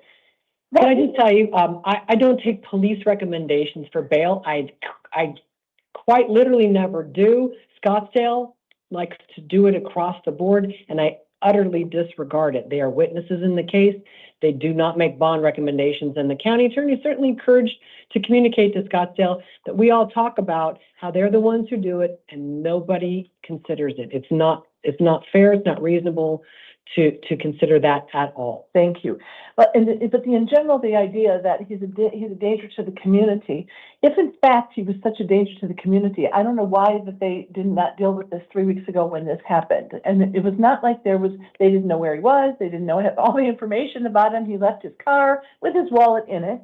And this is not the sign of a criminal mastermind, of someone who's used to having these offenses. And yes, what he did, the allegation of what he did is serious, but he recognizes that, Your Honor. And the fact that $100,000 secured appearance bond is absolutely not necessary in this case. It is, if you do deem a bond to be necessary, less than $20,000 would serve the same purpose in his world. But he's also actually amenable to an ankle bracelet. And if you would release him OR with an ankle bracelet, that I think would be sufficient in his case. He will not go back to the scene of the crime. He will not have anything to do with weapons. And as the court is aware, I would assume from reading the Form 4, alcohol was involved in this incident. The behavior that occurred at the bar would never have occurred if he hadn't been drinking, and obviously no alcohol consumption as a condition of release would be appropriate. But just overall, if you look at on paper what happened, oh my God, this is so serious, and he pointed the gun. Pointing the gun is serious, and I'm not saying that it's not. He never discharged the weapon, and he left everything there, which is, again, very unusual. He is not a danger to the community. This would never happen again. And I would ask that the release conditions be reasonable enough to reflect that, and to reflect that, you know, he's a productive member of society. He has no criminal history, and there's nothing here that would make you think that A, he would fail to appear in court, and B, that he is a danger to society. So I appreciate that. All right, thank you. Mr. Griffin, I've considered what's been alleged against you. I've considered your lack of criminal history. You had an April 1st disorderly arrest misdemeanor, doesn't appear to have turned in anything. It says dismissed. That's literally it. That's everything in your case. And the specific facts in this case, and this court believes, and certainly given your community ties, your employment ties, that this is more akin to a road rage than a pattern, and that if you did it, it appears to be aberrational. And this court believes that the reasonable and least onerous bond that is appropriate in your case is $10,000 secured, that you can use a bail bondsman. You can talk to your lawyer about how that works. I do want an ankle monitor to keep you away from that location. I do want alcohol testing, because I agree with your lawyer that if you did these things, they read like they were very much driven by intoxication, which is not actually a legal defense, but it is an explanation, and so I don't want you drinking. Absolutely no contact with any of the alleged victims, no weapons, no alcohol. And I think you probably have to re-sign. Okay, we're gonna need you to sign one more time, please. Anything else from the state? Yeah. And Ms. Lopez, anything else? Yes, there was one more thing I had written at the bottom of my notes here. Because of the fact that this is coming up this weekend, he had a written arrangement to travel to Seattle June 6th through the 14th. To where? Seattle. Oh, Seattle, June okay. 6th through the 14th. Are you flying? Are you laying over anywhere? Direct flight? Okay. For his sister's graduation, and I won't have a judge that I could get a motion to fast Sure, enough. no, and we have a little thing now, and it varies because of our programming. Don't get me started on our programming. We can't put today, this is Commissioner Aragon who's just joining us. And so you can't put the same day, which is very annoying, but you're not leaving today anyway, so it's usually fine. So you can travel between June 4 and when does he return? Was it June The 6th? 14th, Sunday. Oh my gosh, well, no, that's a different problem. June 4th. June The 6th. 9th June is your 6th. court. Through the June 14th, Your Honor. I may have misspoken. I'm gonna give you till the 9th. Ms. Lopez, you gotta get a motion to continue in. If I put a bond on him, his court dates are June 9 and June 11. We cannot change those. We're locked. I will file a So, motion. and I only have the power to go, I'm gonna say June 9, and then if all else fails, I can file a motion. you gotta come back. June 9th at 8:30 in the morning is your court date. You have to come back by the night before to get there, but that would get you there for a whole 4 days. I don't know if that I helps can or also not. file a motion Absolutely. asking to appear virtually, so. Agreed. Try to do expedited, right. I just can't give you beyond this court date, because I've locked in the court date. But he will be able gotta- to travel then, as long as we resolve the court date situation. I have no issue with it. I should have asked Ms. Sauer, I assumed. Do you have any issue with that? No, you're Okay, I made an assumption, but so that will be on his release conditions, correct? Yeah, it's gonna say about June 4th, which is tomorrow, to June 9th, because literally the system prohibits me. If you wanted to try to fly out tonight, I could make a handwritten correction. Okay. All right, we did end up having to amend because we closed it, so can you sign one more time? Judge, all right, so would you, I need to have this fixed right now for purposes of this motion, so that when I file this motion for virtual appearance, Okay. could you indicate that, he has permission to travel from June 6th to the 14th, as long as he either appears in person or virtually, or has a motion to continue by his attorney? So that, in other words, if you say June 4th to the 9th only, then. Oh, I see, then you may not have an order? Well, okay. I can get that order. If I get that order, then his order to travel has expired. You see what I'm saying? If I get the permission for him to appear virtually. So, all right, I'll put, all right, it says, hold on, then there's ankle monitoring, hold on. Hold on, okay. And Ms. Sauer, did you want to be heard on any of that? That was a little. I think I understand it. I'm going to read it back to you, Ms. Lopez, but give me a second to try to say something I think works. All right.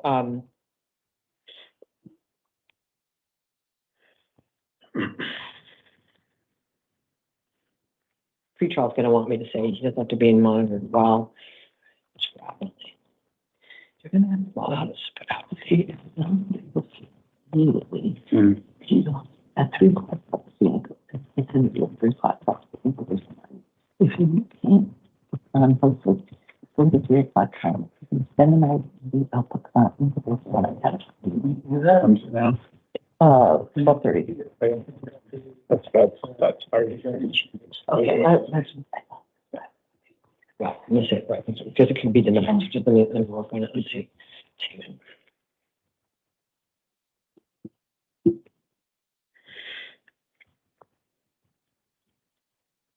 I'll call him. Now, what do you say? So Ms. Lopez, here's how far I got. If it has permission to travel to Washington, so long as he either 1, returns in time for a next court hearing, 2, appears virtually at the next hearings with the permission of the trial court. Like if you end up getting it by email, fine, whatever you can get from them. Or you said like there's some third. Or a motion to continue is granted prior to that court date. That way, I'm gonna I read have all it. those options.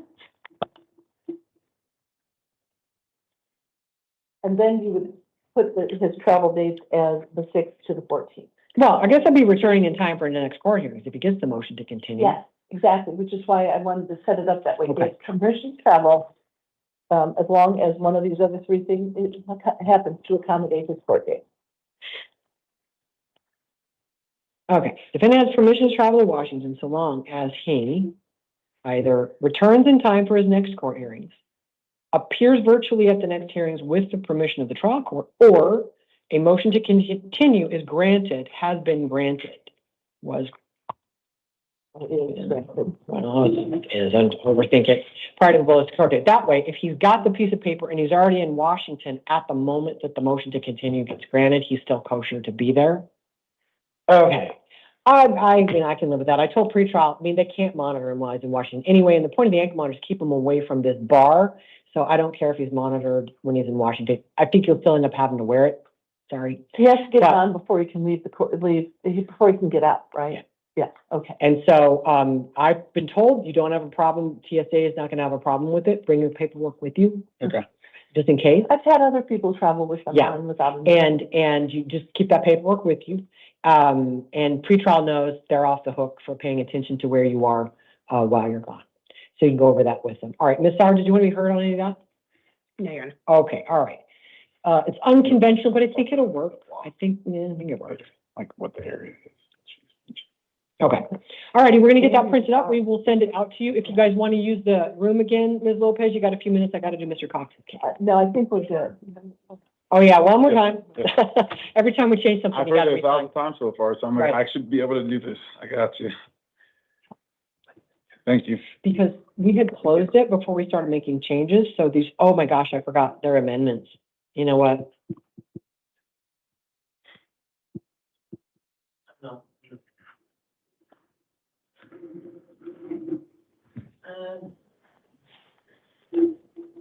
I think it's gonna be one and then the amendment.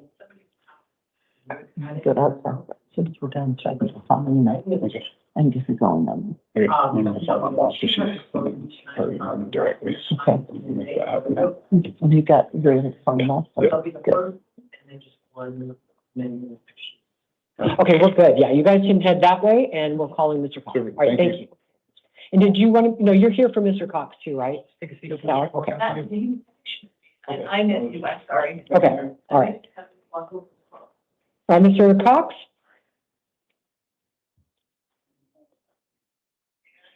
All right, hi, sir, can I have your full name and date of birth? Good morning, ma'am. Eshawn Cox, A1803. Okay, thanks. And can you sign on the pad for me, please? All right, can I have the appearance of the state, please? Dawn Sauer on behalf of the state, Your Honor. All right, thank you. All right, Mr. Cox? Okay, hold on. Oh, they may have just printed the wrong one. That's only one page. Is that 2 pages? Okay, that's maybe the other one. Give him a second. Oh, here, 6/4 to the 14th, it is on. And there should be language in there saying he's not to be monitored in all caps, that he doesn't have to be monitored on the first page. Sorry. You all good. No, I don't. Let me see.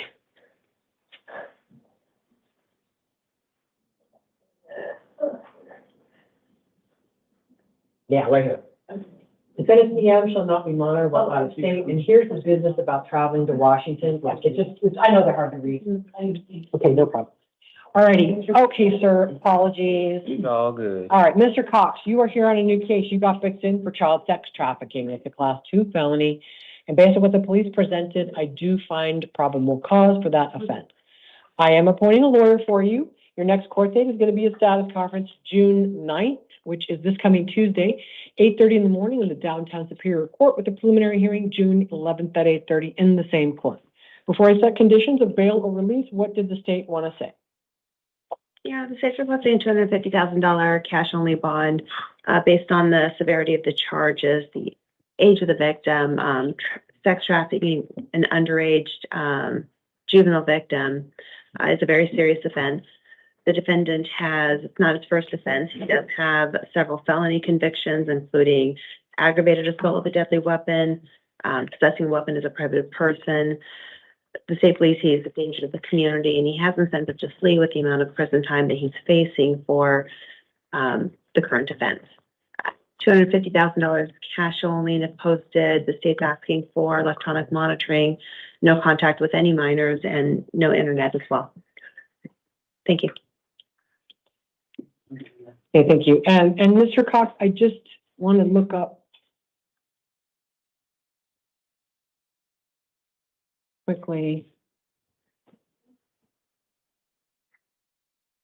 I'm going to be very sure of something, and then I'll tell you what it is. 3212A8.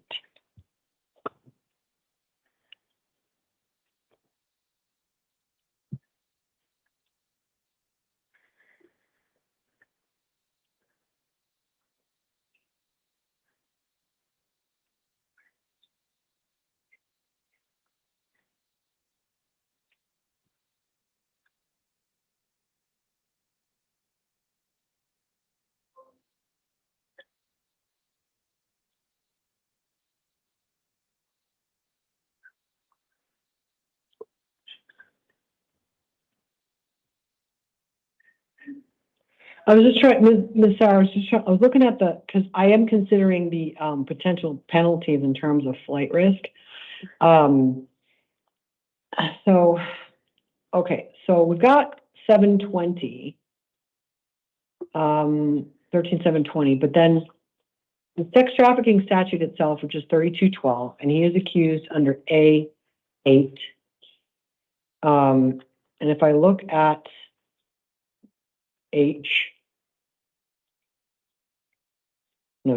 subsection G. except it's provided in H, which is when you have a prior for it. So looking at G, it says pursuant to subsection A, just all of A. It's a class 2. They shall be sentenced pursuant to this section. And then, but then 13, do you know much about this? 13720 came in and said natural life. That's the natural life one that just says any class 2 sex trafficking. Well, all right. Here's the thing, Mr. Cox.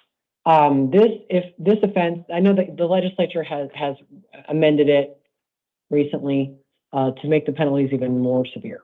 But even if you're not subject to the natural life provision, it does say that anybody convicted of this offense when the minor is 15, 16, or 17, and 17 is the accusation in your case. Presumptive for somebody with 2 or more prior felony convictions is 40 years flat time. So when I was telling somebody earlier about the severe penalties for child sex trafficking, I was not exaggerating. It is severe.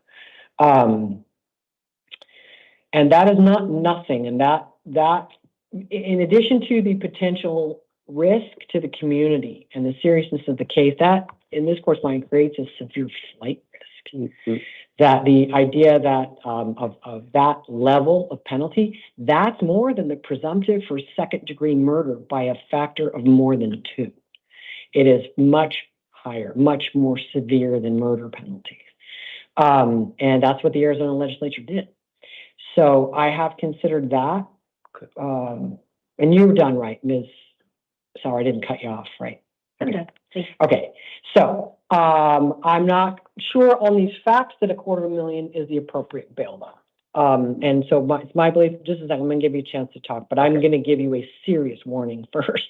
I believe $100,000 cash is more appropriate with pretrial services, electronic monitoring. I didn't verify for sure, but I think this is an ankle monitoring mandatory case. I'd want one anyway. There does appear to be a meaningful quantity of evidence against you. So I'm also ordering, can't go to the scene of the alleged crime, no contact with the alleged victim or anyone under the age of 18. Right now, tell me how old your children are. Me, I got a newborn, and I Okay, got what's the other one? And I got one on the way. So they're tiny kids? Like I got one that's still in the stomach, and I got one that's newborn. That's tiny, yeah. Oh, I see. Different mom, I hope, for her sake? Yeah. Okay. Okay. So I would let you, if you have to post bond, because this type of, I'm going to let you talk, okay? But sir, did I just not tell you, you could potentially face 40 to life. Okay. So please let me warn you before you talk. All right, just a second. I'll say you may have contact. Any objections to that, Ms. Sauer? You can object, Yes, it's fine. the state does object to contact with any minors. I'm going to let you have contact with your own minor children. That's because Mr. Cox, on these facts and this crime in specific, doesn't necessarily indicate, it doesn't, I mean, to a degree of probable cause that the type of urge-based sex offense that gets the court most concerned about people offending against their own children, it doesn't. And so I'm not ordering no contact with your own kids, just no contact with anyone else's kids. Do you understand the difference? Yeah. Your kids only, nobody else's kids.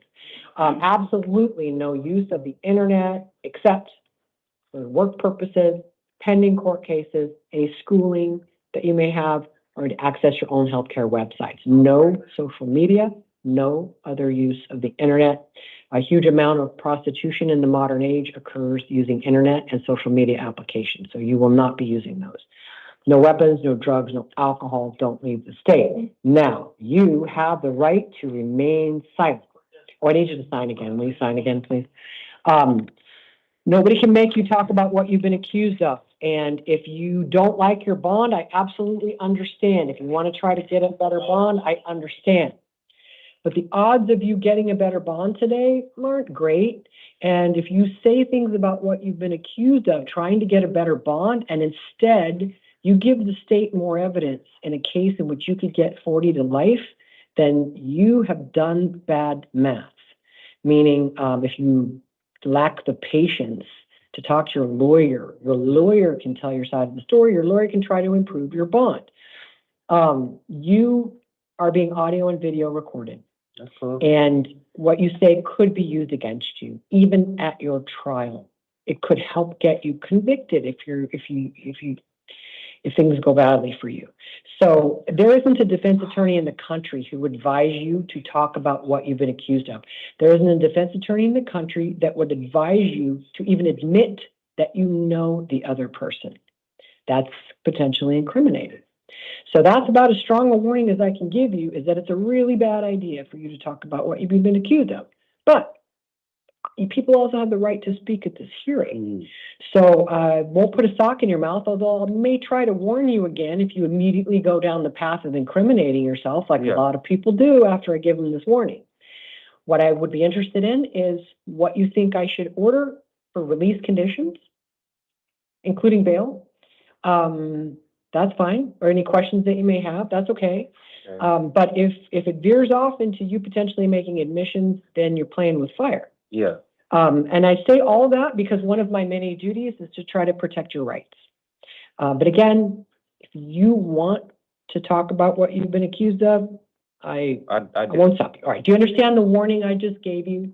Yes, ma'am. And do you understand that you have the right to remain silent? Yes, ma'am. All right. What did you want to say? So as of I'm gonna just say like the sentence that you gave me. That's a potential sentence. My bad. A potential. No. You're innocent until proven guilty. We're talking about possibility. Like this whole I really wish I could explain this better, but like you said, I do have my rights to just remain silent. But just truth be told, the charge itself, I know the charge look bad, and really,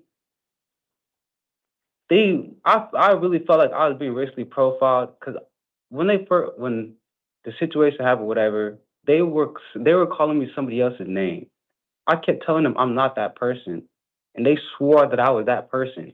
I kept telling them my name. I lost my wallet, so I didn't have no ID. But I kept telling the police my name, telling them I'm not this person. I'm not that person.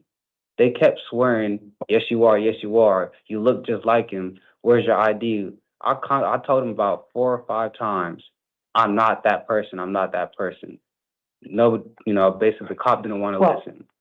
Please talk to your lawyer about the elements of the offense, and you'll get police reports and all of that.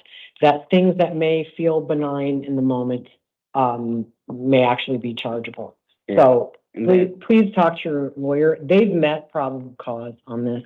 That's a long way from being convicted. But what they're offering is not nothing against you. That's why I gave you what I consider a very significant bond. That's why the state came in and asked for $250,000. Okay. So please talk to your lawyer about this. Try to be patient. If you do bond out, comply with all of your written conditions. And you can't contact the alleged victim from jail either. Let me just be clear. That applies from this moment forward. Don't contact her from jail. And then, all right, everything's going to be on your paper. I got you. And then, I wasn't done talking, but. Oh, what? Oh, and then Go ahead. I know you said you wanted a $100,000 bond. I mean, it doesn't hurt to ask, is there a possibility I could get OR'd, or at least my bond could be lower? I know it's no. I'm look, So on this charge, is what they've alleged and your priors. You got a problem called 3 prior felonies. One's a weapon charge, one's ag assault with a deadly weapon. That means, credibility and being a safe bet for the court kind of low. The best I'm doing is doing 2/5 of what the state asked for. I understand. I'm really just trying to talk, man. That's all. All right. Well, I do need to move on, sir. All right, well, then, I understand. Could I get your recommendation is OR or release. That I'm not doing that. Anything else? And I respect that. I was just voicing my opinion. Okay. That's fine. Truth be told, all I'm really saying is just the fact that it doesn't even matter. It doesn't matter. Right. Please talk to your lawyer. Your lawyer will help. Yeah, you good. All right, we are going to be. Oh no, we're not in recess. I got Tina Reha. Hey, officers, Tina Louise Reha, born 10/15/93. Is she not physically present in court because she's been isolated by the sheriffs as a potential risk of danger to herself or others? Yes. All right. So, and did you want to be excused, Ms. Sauer? Oh, yes, please. Please just head on out when ready. All right, so I'm going to go conduct Ms. Reha's initial appearance in person in-house. Immediately after the recording, I will advise her she got arrested on Peoria City Court case. And it is for a DUI, a class 1 misdemeanor, reckless driving, a class 2 misdemeanor. I did find probable cause for both of those. I am appointing a lawyer to represent her, although not the Maricopa County Public Defender. Our next court date is going to be in the Victoria City Court, arraignment hearing June 23rd, 9 in the morning. That's provided I do feel confident that I can safely release her into the community. She will appear for release conditions. I will release her on her own recognizance, no contact with the witness, no driving without a valid license, no alcohol. If anything changes after I go see her, my final order will reflect the court's ultimate decision in the case. I will not be updating this recording afterward. With that, we're going to stand in recess until 2 p.m. this afternoon.